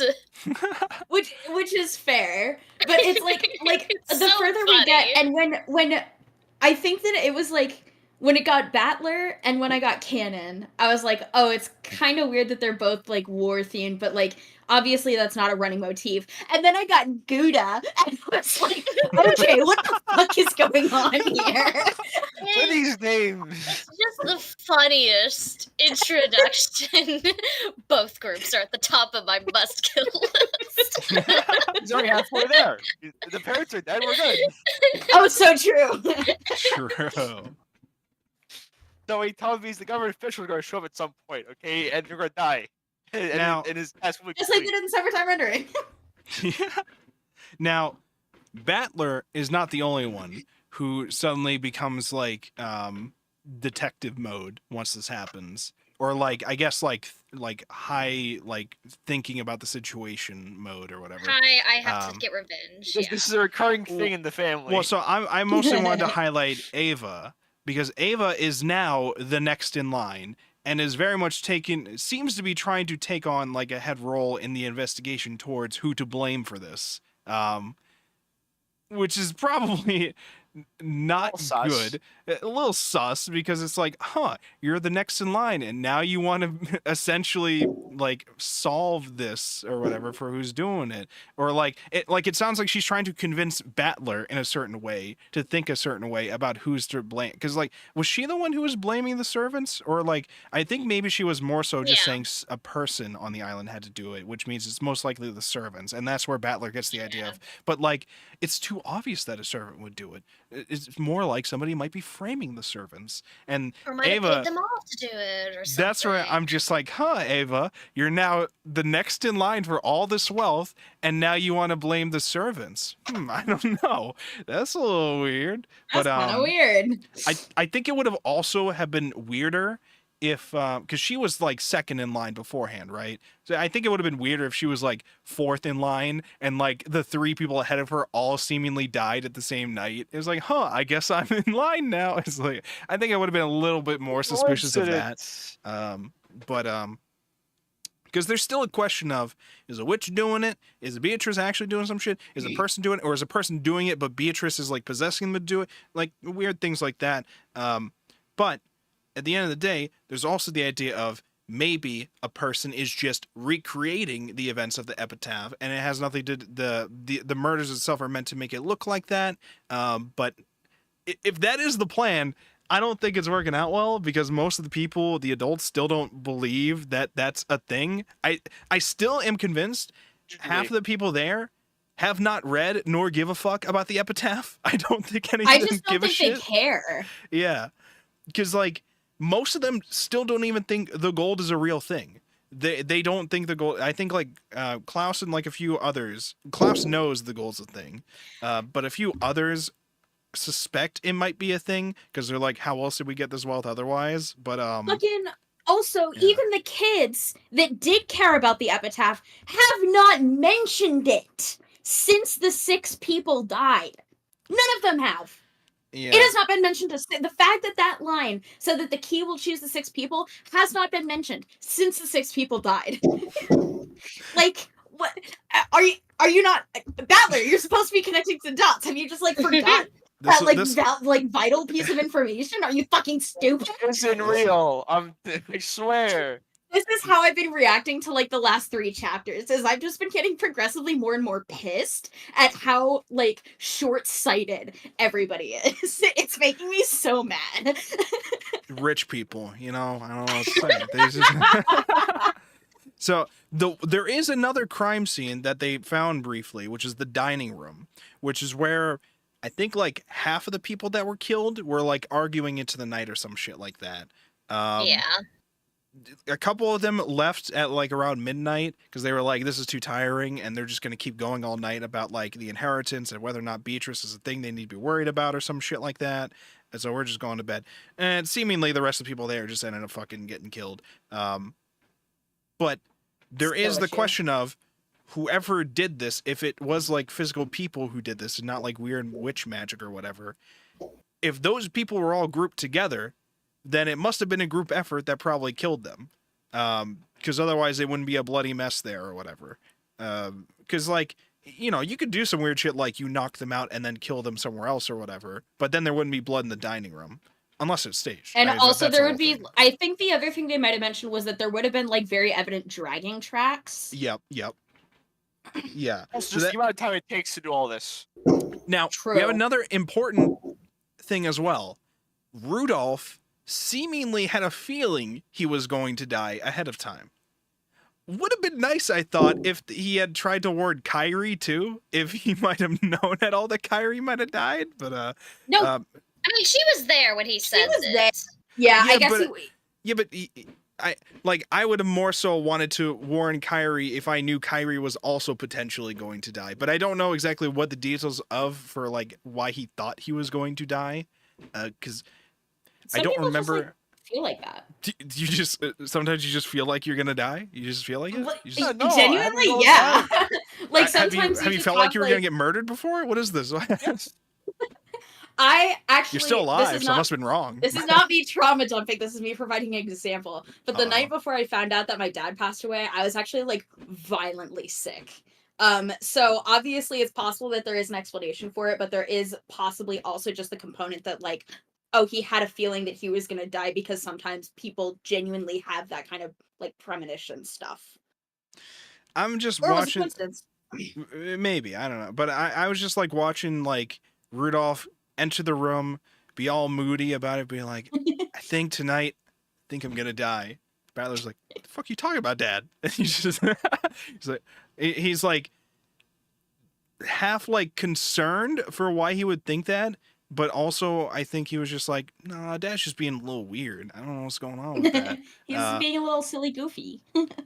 So, like, there's a question of if he did actually know, is it just a premonition thing, or did he know something about, like, was he, like, one of the people to finally understand what the epitaph meant at that point in time, or something like that? I was upset that Kyrie did not get to live a little longer. You know, but, yeah. So, we lost Kyrie, we lost Rudolph, we lost, you know, the cook. The cook I didn't really... The cook was like, we lost Shannon. Oh yeah, wait, I was trying to remember. There's another scene where like something about like was it Ava was about to shit on Shannon for not knowing exactly everything that was in the food that they were given, as if like Shannon made it herself or something, or like the tea or some shit. It's like, Jesus Christ, woman, chill. She just wanted to bully fucking Shannon for no fucking reason. I think Cannon was ready to like go beat her up or some shit over it. I don't. Yeah, it was something like Cannon was ready to yeah. over it. That's somewhat explained here, but basically, Natsuhi is the head of the servants and stuff. She is still very low ranked because of her position, but her job essentially is to manage the household there, not the finances, but like the guests, the servants and stuff. And so, if a servant messes up, it is reflected poorly on her. I see. So it's less about her hating Shannon, more about her hating Natsuhi and wanting to like fuck with her. Yeah. Okay. Like right. Ava looks down on them, but she specifically targets the servants because it's a way for her to target Natsuhi indirectly, but directly, you know. Wasn't the sixth guy that died the really bitchy servant? Yes, Goda. Oh, was that Goda? Okay. He was Goda, the one that's... What did he do? He like handed off the work that he was supposed to do to Shannon that night. He did something else too. Yeah, right? Goda's a bit lazy, and he's a bit full of himself because I remember the big thing was the fact that he was upset that they got that Cannon and Shannon got the one-winged eagle crest. Yes. When they were younger, whereas like he has seniority over them. He's much older than them, and he has much more experience in the hospitality field. But because he is an outsider, he is not granted that one-wing status, which means he is not allowed a presence in front of Kenzo. Meanwhile, Cannon, a 16-year-old, he's sitting there infiltrating their meeting and reporting to Kenzo, like, yeah, your children, they're sitting here trying to divvy up your inheritance. Gotcha. Okay. Of course. I hope they die, is what he's saying as he sips his wine and stares at his portrait of Beatrice in his room. Beatrice, please come back. Please return to us. I sacrifice my ring, my everything. Kill all. I sacrifice my children. Just take them all. They're ungrateful fucks. Kill them all. Take all the gold. I don't give a fuck. Come back. Wow. And what else do we have here? Was there anything with Jessica we wanted to highlight? Jessica was like had the weird groping interaction with Battler for like their introduction of their relationship. I think he like accidentally touched her chest or some shit like that, or like threatened to touch her chest or some shit. I don't know. But she kept like trying to put him in line, and like, you're a fucking pervert. Don't tell Maria these weird fucking things, she will believe it, or whatever. I was like, oh, this is how we're gonna establish that Maria is very impressionable. Battler's just gonna say some dumb shit, and Maria's just gonna believe it. I was like, oh, okay, all right. And I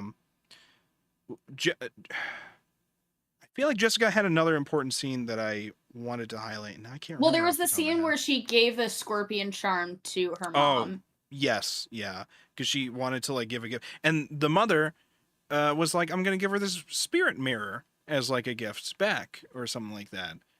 Don't know if that'll come into play later on, because afterwards was when they found the bodies and all that, so it might come back up, or might forget about it, I don't know, but something about a spirit mirror was mentioned, and it was like a memento thing. So that's something. Yeah. Listen, all I know is, if they can figure out the scorpion charm helped, we got to be best friends with Maria and get some more of that shit. We got to put them on all the doors. We got to keep Beatrice out. whatever's going on there, whoever's out there, because the door made it look like there was like hand marks or whatever, like someone was trying to claw their way in or some shit, but they were being prevented by the Let symbol. me in. I was just thinking of what is it called, like Werewolf Game or like Mafia or whatever, where like somebody's protected for the night because of they've been chosen for this kind of thing and things like that. I remember being familiar with that from playing Raging Loop, and I was like, is this kind of similar to that? What's going on here? Like one person's deciding who to die and another person's deciding who to protect and like things like that. And they have to fighting vote on Cinderella. and they have to vote on who the imposter among us is and things like that. Like, I don't know, but we have a long way to go, it sounds like. So this is only the beginning of episode 1, and we got a lot more that we'll be going through as the thing progresses. Where did we leave off with at like the very end? They were like getting ready to Battler was to finally figure out who, like, get serious about figuring out. Yeah, he was talking with the servants. Yeah, he overheard Kanan, Genji, and Kumasawa talking about Beatrice's whole thing. The whole, I'm blanking on the word that they used. Legend. No, the whole whatever you want to call it. But the whole like thing that she's doing here with the epitaph and stuff, and they were discussing it seriously, and Battler interrupts them like, "You guys, you're really?" And they're like, yes, really. Beatrice is real. You guys know something? Yeah, we've been trying to tell you. It's real. Yeah. Oh yeah, and they have a gun. Nazi walked in with a fucking gun. It's like, okay, well now we've established there's a gun. Someone's getting killed with that. That's going off at some point. What's your chance to be big Literally shot? Chekhov's gun. Yeah. it's what kind of gun is it? Like a little like it was a Winchester. Winchester rifle. Yeah. All right. Yeah, because Rudolph is American shit. Kinzo is very much a Western, a boo, whatever you want to call it. Westaboo, or whatever its term is. Yeah. Pull out. It's like the opposite of us. We're pulling out the guns in Rokunjima Island on America Day. Got the Glock on him. God bless. I really liked the the art in the big like moments like that where like she's going in with the gun and it makes it look all intense, but then it's like oh no, sorry, I didn't mean to point it and look threatening like that for a second. I was just kind of walking in. Sorry about that, guys. It's like, oh, okay. My bad. I was like, oh no, is she gonna go crazy on people? Is she being possessed? No, sorry guys, I'm not used to holding this thing. Let me lower this thing. Sorry for startling you. Let me make sure the safety is. It's like not knowing how to hold the knife, you know. I mean scissors. My bad. Both. Running with scissors. So now, and also, wait, there was another important fact that I picked up on, and I didn't know if it was relevant to the people who decided to get killed or whatever. I think it was Kraus, the night before the deaths happened. Once they got the letter from Beatrice, he had, like, told certain servants to not work certain rounds because they didn't trust the ones with the eagles or something like that. Yes. Because they think that Kinzo set all that up, so they don't want Kinzo's servants listening in because, obviously, as we saw earlier with Kanon, they're just going to report everything to Kinzo because that's their job. There's eyes and ears. Like, they respond to Natsuhi, but Kinzo is still the top brass. Right. So, essentially, they tried to set it up so that they were not going to be involved with any of the, like, rounds involving the rooms and stuff like that, but then Goda just gave Shannon the key anyways, and yeah, because he's lazy. Yeah. Was that a crucial element to why Shannon got killed? Maybe not. I don't know. It seemed like Keys chose her. That's what it looked directly like to me. So I didn't know if that was like being a little too direct about why she died, or if it was something like Kraus might have been involved, but then Kraus died, so I don't even know if that's the thing. But I thought maybe it was something like somebody knew about that, so they planned to kill Goda first. Then they realized Goda didn't have the keys, so then they found Shannon, and Shannon had the keys. So I didn't know if it was something like that too. But yeah, I don't know. There's a lot of stuff elements to it that could be involved, or like I said, none of it could fucking matter. It's actually just magic, and you can get fucked for trying to actually solve a mystery, or I don't know. Fuck you, it's magic. I did say when I was ranting about the fact that like they're not listening to the fact that it could be supernatural, that it would be absolutely baffling to me. Because again, I've run into this problem with one of my friends where like they've seen so much media where they can guess the ending of a movie in the first 15 minutes, right? And it pisses me off because then you've ruined the movie watching experience.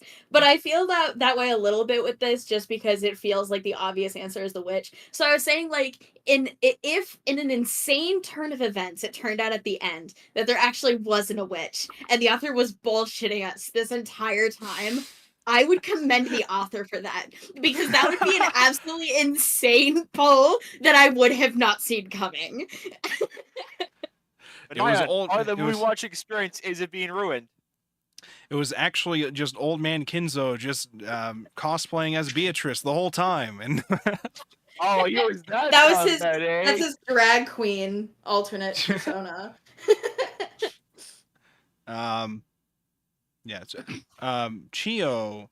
Did Chio have any important scenes or whatever? That's like the maid woman, right? Kumasawa. Yeah. Her thing was just like she mentioned to them about the dining hall thing. She mentioned about how the children are more influenced on the island or something like that. The thing revolving. And she's a little goofball that said that the dessert was made out of mackerel. Teehee. Oh yeah. Yeah, that's Kumasawa. That was like her other major character development. Silly Goofy. Silly Goofy. A little trolling. We do a little bit of gaslighting. Yeah, for real. A little bit of fabrication. Some lying. And then like it just wraps up with the whole like Beatrice is real battler. I said, oh no. And it's like, well, they don't fully know what they mean by it. Because they're like, well, technically she's real, but like she doesn't have a body, and don't worry about that. You'll figure it out, Battler. You'll figure it out. And then I almost laughed though at the last scene where he like finds this out, and you see like a like cloud figure behind him, and I'm just thinking the line like he's behind me, isn't he? He's right behind me. He's right behind me, isn't he? He's right behind me, isn't he? And it's just Maria like laughing or some shit. Like, God, okay. I can totally imagine how much that laughing would have been fucking irritating in the visual novel, because it was fucking irritating to read in the manga. Because it just like kept going for like 6 pages. Is the visual novel voice acted or? So the original version was not. I there forgot. is a voice acting patch. No, there is a Japanese voice acting. Oh, okay. Though you have to patch it in the Steam version. But there is it is fully voiced in Japanese. Versions of it. I ain't out here translating text into sound. I mean, yeah. A lot of people do. That happens. It's a sound novel, I'll have you know, okay? So this is a sound manga. You're supposed to hear it. New feature. My favorite kind of manga. Now, I don't know in your versions, the local library you might have read it from, because I read it from like the official like Yen press release of it. After the volumes, there's like not really bonus memes, but like meme panels. Yeah, they did that. I feel like they did that with one of the other manga that we read, where they would take the panels and then like switch out the dialogue. So the here's version the thing. I read had that as well. So here's the thing. That is typically a gag for fan translators. Yeah. I did not expect to see that in the official manga. Because what the I like the one where they kept like threatening canon for pocket change. Yeah, because that one was funny. Quite a few of them are just like the Ushiromi as being broke now and being like, we need to bully the servants for their money. Yeah, but no, yeah. typically that shit is from like fan translators. They'll take a random page of it that's supposed to be serious and put like funny text over it, and that's where we get some of the like the manga memes that we see around, like the Chainsaw Man, he's just like me for real panel and shit like that. Like that's where we got the familiar Zero meme panels I showed. yeah. Like, but no, those aren't fan translated meme pages. Those are actual official like manga fan page translations. So which is amazing. I appreciate it. Yeah, I think it's fun. So I had a thought when we saw the dead bodies. I was like, well, in some of these mystery stories, there's some weird shit where somehow one of them comes back, as it turned out one of them wasn't actually them to begin with. But then in the special thanks from the author, they wrote, "It's so sad I'm never going to be able to draw one of these 6 characters again." And I'm like, really? Are you sure about that? I don't know. Do you know that? Do you know that? Yeah. That's the kind of thing that I would have said to the guy who did Summertime Rendering. Yeah. He would be like, "Oh man, I can't believe I'm not gonna draw this character again." And then like 60 chapters down the line, it's like, "Ha, psych! Actually, I decided to bring him back." So here's what they wrote. The slaughter of the first night has finally happened. I'm really sad that there are already 6 characters I'll never get to draw again. How many are going to die in the next volume? I love that though. It's like, all right, go. So, but no, yeah, it's so first impressions. We'll go around and talk about our first impressions overall of Umineko. So, and you haven't had any exposure to Umineko prior to this, have you? No, I've not. All right. So pretty much only Ari has had prior exposure to Umineko before this, just to like gauge how our impressions are going to be like weighed here. So, we'll go online. So Ari, where are your first impressions of the manga specifically compared to like the visual novels and stuff like that? I think it's a solid adaptation. There's some things that are missing. Of course, there's always going to be things that are missing. But I think it's a very solid way to get into Umineko for something that doesn't have any other adaptations like a anime or anything. I think it's a really good way to get into it. Nice, yeah. I mean, my impressions of it, having not played the visual novels at all and only, having my impressions of it from Beatrice laughing at Battler memes, to like getting to what it is now, I am very interested in a lot of the characters involved with this. It is always like it's one of those things with me where it's like I like death game kind of stuff, and like this is not exactly a death game yet, but it feels sort of like it, with like the whole like dynamics of people trying to figure out who might have been involved with it, and like you don't know whether or not somebody's actually doing the killings and stuff next. Like there's layers with that, but in it, that stuff just interests me, but it also kind of makes me like a little annoyed when like a lot of the cast members are already like we've lost like a third of the cast like a third already out of this. Yeah, because we had 18, now we're down to 12 from those.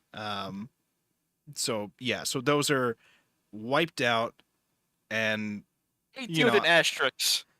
With an asterisk, because it's like, well, there could also be some weird shit later, and somebody somehow comes 18 back and a and some half. shit. So true for Shannon, half a face, I guess. It's literally rip. But no, yeah, I'm really interested in all the characters. I kind of wish, and maybe the visual novel does this more, I wanted to. Maybe there was some of it, and I just don't remember from the beginning areas of it. The like discussions of the adult members of the family between each other. I kind of wanted to see a little bit more of that. But like most of that would have more so would have been in terms of like the inheritance and like the different parents, like how they got their wealth and their owns and stuff like that, which I think was only really hinted at in terms of when they were accusing Klaus of fraud. And so that entire scene where they're accusing Klaus and trying to wheel and deal, that's like a 30-50 minute scene in the visual novel of going through their like because I don't think they even really said it, but like Rudolph, Ava, and Rosa all made a pact before going to the island that they all need money a lot of money immediately. So Yeah. they're going to try and weasel Kraus out of some of his money because they know that Kraus has been basically taking some of Kenzo's funds to try and leverage his own misfortunes in the business world, because Kraus is a terrible businessman. He just is. He makes terrible shots at things and stuff. So he is siphoning Kenzo's funds out and trying to hide that from the siblings, because obviously that's part of their inheritance, and he's literally taking advantage of an elderly man that is on death's door. Okay. And so they're trying to but that's like a 30 minutes, at least 30-minute scene in the VN of like going through each of their financial troubles and how they're gonna weasel this out of him, and then Kraus turning the tables on them. Like, actually, I knew that you guys would be looking into me, so I looked into each and every one of you. Oh And shit! I got the receipts. Rudolph, your business isn't doing well. Rosa, you're a fashion designer, but you've never really taken it seriously, and now look at all the Damn. debt you're in. Damn. Ava, I know that Hideyoshi's company is in dire straits right now, and that he needs The the money manga right was now, not and you'd do anything for Hideyoshi. You Like, couldn't have asked me what turns Rosa it- did. like, They spend like 20 minutes or so, like the siblings attack on him, and then Kraus comes in and does the huge counterattack on them. It's a lot more elaborate, but Yeah. it's still pretty good here. Yeah, like they kind of just skip past it quicker here, which is fine. But my general impression of the manga adaptation, at least, is that the adults are like more of a background set of characters, at least in these first couple volumes. Die. Well, true, but like what I'm saying is like they're like treated as background characters even before the deaths or whatever, and most of that is just because like it's just hand waved as they're all just arguing about inheritance in the other room. Don't worry about them. Anyways, Maria, why are you freaking the fuck out and saying we're all going to die? What's wrong? Because it was primarily focused on the grandkids, which is why I just initially come up with the assumption of like, okay, so the grandkids are probably going to last longer than the adults here for whatever reason, except for Shannon. But don't worry about that. Rest in peace, Shannon. But, It's how they get George's character development. listen. But no, yeah, I really enjoyed what we had so far, and I am very interested to see where it goes. I do kind of hope. I don't mind if Beatrice is an actual witch thing that's involved with this. I just kind of hope the deaths are not just caused by fuck you magic, and there is an actual physical mystery involved with it. Where like there is maybe a killer, but like Beatrice is like helping them out in some kind of way, but not like super duper magically or whatever. 'Cause again, I like mystery stories. I don't like the idea of magic just being a looming thing to where like you could just answer all of this by just like witch's magic cursed everybody and now they're just dead from that, and like there didn't have to physically be a mystery involved with this. It was just like the mystery of the question of whether or not the witch is real, and it's impossible to prove unless literally everybody dies. So I don't know, those kind of things is where I get kind of iffy. But I also again, from all the memes I've seen of Beatrice laughing as Battler cries, I can only assume that Beatrice eventually appears and like, or in some kind of way, directly interacts as like a physical character in the story. So I have to assume on my end that Beatrice will eventually appear. So I don't know, but from it's all in his head. It's all in his head. From the sounds of it, what I'm figuring is that those initial 6 bodies may have been killed using magic in some way, and the reason that there was the seal on the door was because that the souls were being used to give Beatrice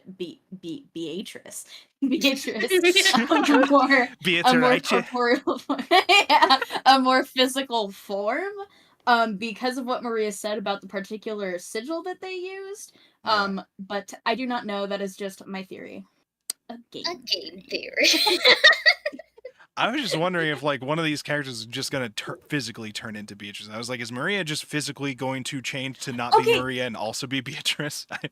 Okay, so in my head, I can logically know that every single time that you said one of those fucking laughing gifs, right, that it's Beatrice. But in my head, she looks so much like Ava.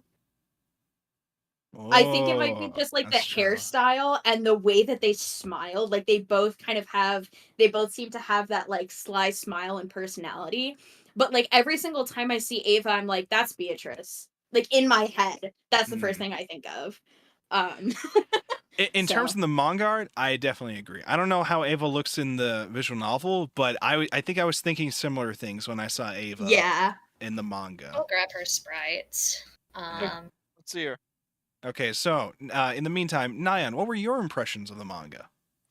I like it. I'm probably, unless they do something like the airplane scene at the end of Summertime Rendering, I'm probably going to enjoy it, and I might even buy physical copies for myself. The only thing, hold on, yeah, that's unfortunate. I should probably warn ahead of time.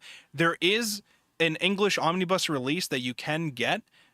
Physically speaking, it is not in print anymore, and if you want to physically buy it, it is thousands of dollars. You underestimate my power. Okay, all right, well, but you can get it digitally for an actual decent price. That's how I've been getting decent it. Price. Yeah.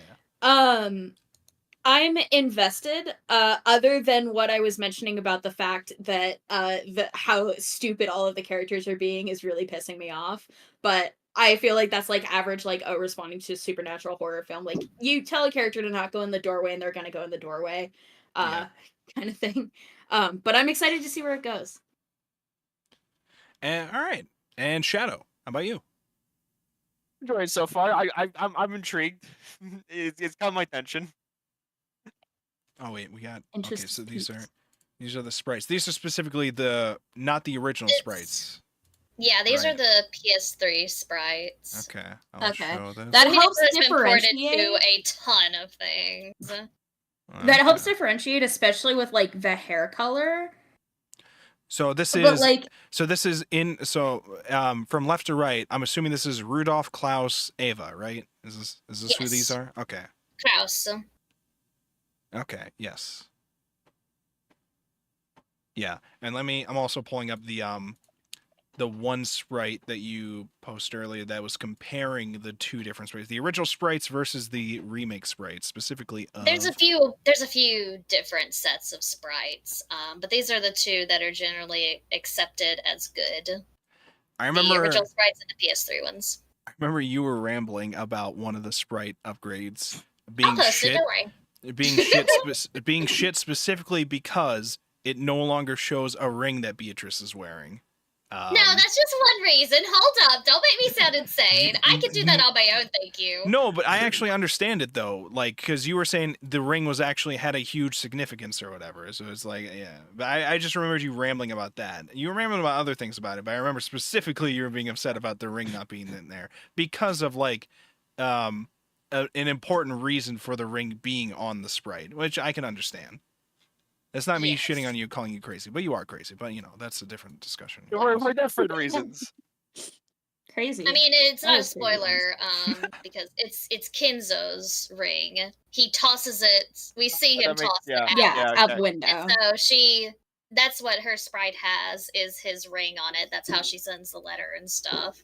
Look, supposedly.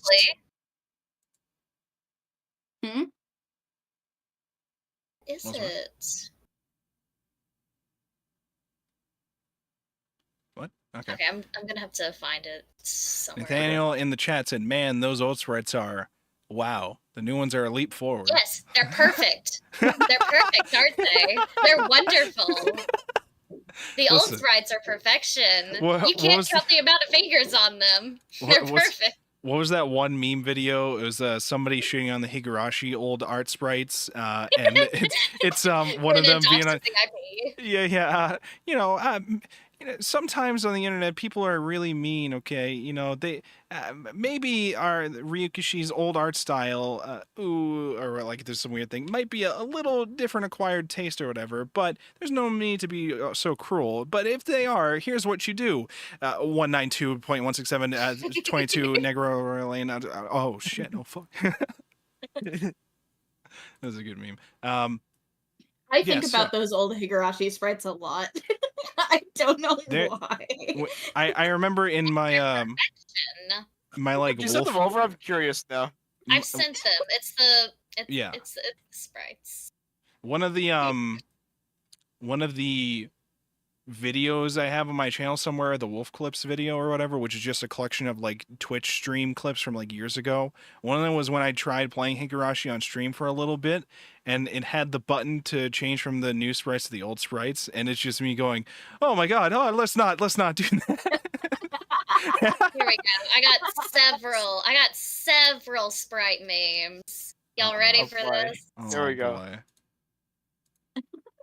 Oh my god, what is this? Okay, hold on. There's got to be a quicker process through OBS than having to open up the image in Chrome, download it, then drag it in, then resize. There's got to be a quicker process. Stream your Chrome. No, I'm not streaming my Chrome just leak for the the book club DMs. thing right now. No, we're not So here's doing an that. actual. Here's also an actual side by side of them. The first one is Battler's original sprite, and then the PC remake, remaster, whatever you want to call it, which people call those the pachinko sprites. And then we have the PS3 edition on the far right. I think that the PS3 is the best one.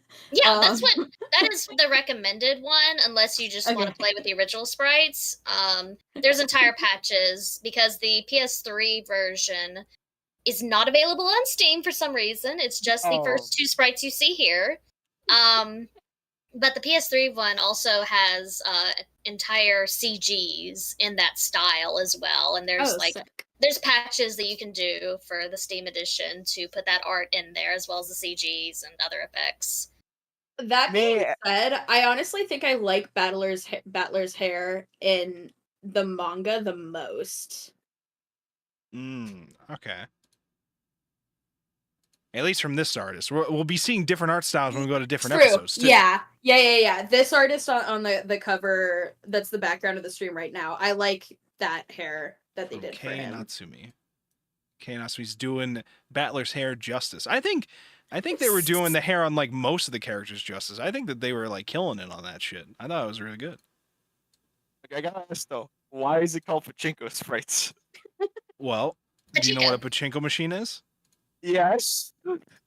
Yeah. Do you want to guess why they might call it the pachinko sprite? No, I don't understand. If you were to take a random guess at why they would call some sprite the pachinko sprite, and you know what a pachinko machine is, do you want to take a random stab? I don't. Could it be that maybe there was a pachinko machine with these sprites? Was there really? Hold on. I can only assume if they're calling it the pachinko sprite. Dude, they make pachinkos out of everything.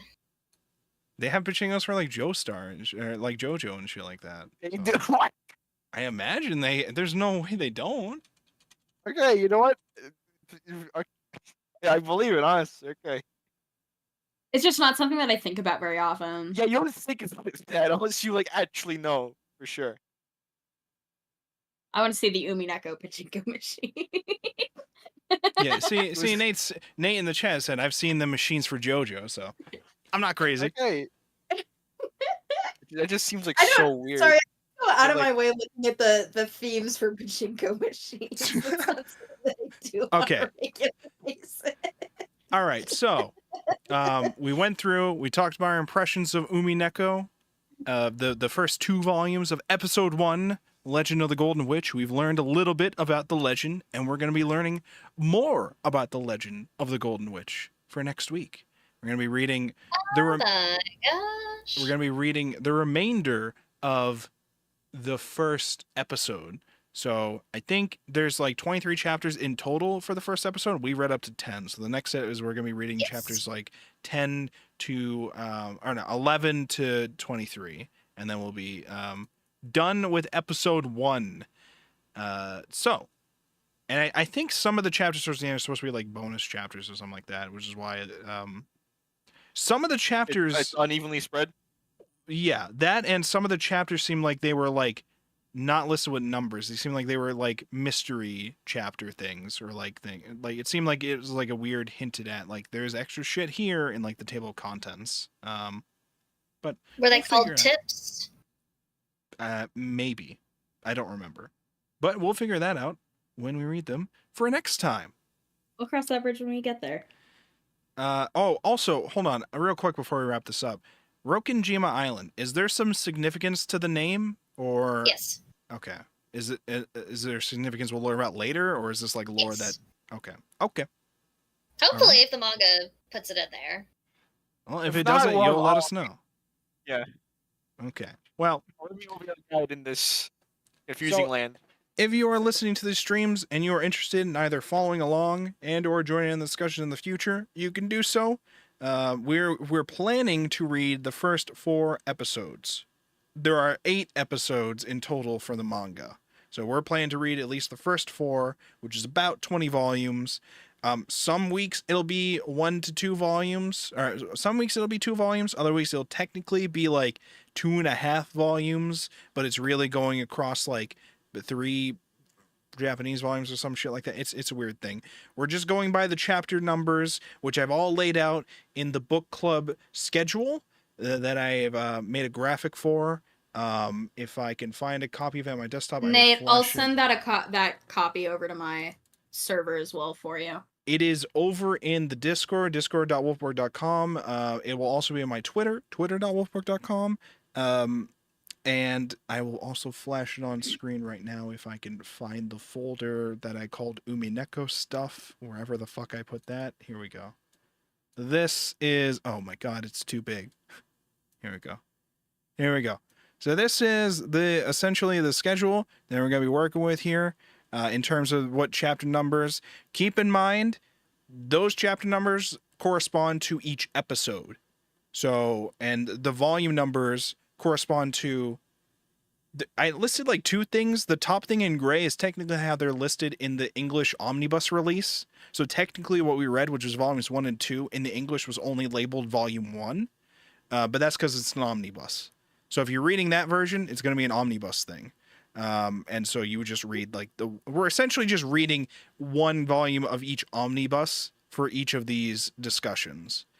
Which if you're reading it from other sources, you'll just need to know which chapter numbers, especially when it comes to episodes 2 and 3, which actually each have 5 volumes, and so 5 original Japanese volumes, which means they actually only have 2 volumes in the English version, and they split one of the volumes between both of them, or something like that. So you'll figure it out, okay? And if you have questions about it, you can ask it around in the Discord. I'll let you know, I'll explain the things. So that's essentially the plan. So next week we're going to be discussing, what does it say here? Next week we'll be discussing chapters 11 to 23 of episode 1, which should cover volumes 3 and 4 of the original Japanese release. I know it's kind of confusing, but that's Umineko for you, baby. That's how it works. Yeah, that should That's be how it all of goes. episode 1, right? Yep, that will be the remainder of episode 1, and then we move on to episode 2. So. Banquet of the Golden Witch, I think. Probably. I think so. I think it sounds right. Yes. Oh no, Turn of the Golden Witch. So it goes Legend of the Golden Witch, Turn of the Golden Witch, Banquet of the Golden Witch, and then Alliance of the Golden Witch. You would know if you were a real fan. You know, I'm just saying. Real fan. Yeah. Yeah. All right. Well, thank you so much, everybody, for showing up, hanging out here on 4th of July. Happy America to all of you. Okay? Try not to die. Watch out for witches. Believe in Beatrice or you will die. Chuck's channel. Do not. Her name is Beatrice. Don't forget to subscribe. Make sure you are subscribed. Make sure you are liking whatever platform you are on right now. If there is a like button, you are supposed to press it. If you do not, Beatrice or Beatrice, however you want to pronounce it, will come to your house. You know, you don't want that to happen. So you're going to want to make sure you're subscribed or followed or whatever on either YouTube, called Twitch, the Golden or Witch Kick. Beatrice at 3 a.m. challenge gone wrong. Oh, it's gonna go wrong if you don't like the goddamn video, okay? And if you don't subscribe, it's gonna go wrong in Umineko specifically. Okay, nowhere else. Okay, we're very wholesome here. I would never do anything to any of you. Okay, I'm here to protect all of you. Okay, I'm Weird Maria Sure giving thing. you. I'm Weird Maria giving you all the scorpion charm, but I'm only giving it to you if you subscribe and like and do all that. You have to do that and hang out with us in the Discord. You have to do all these things, or you might die. But I have no control for that. That's all up to you. You know. So, thank you so much, everybody, for coming to hang out. Thank you so much, everybody, for all the discussion, and we will see you all next week with the next volume, the remainder of episode 1 of Umineko When They Cry: The Legend of the Golden Witch. Goodbye, everybody. Goodbye, stream. Bye, stream. Bye, stream.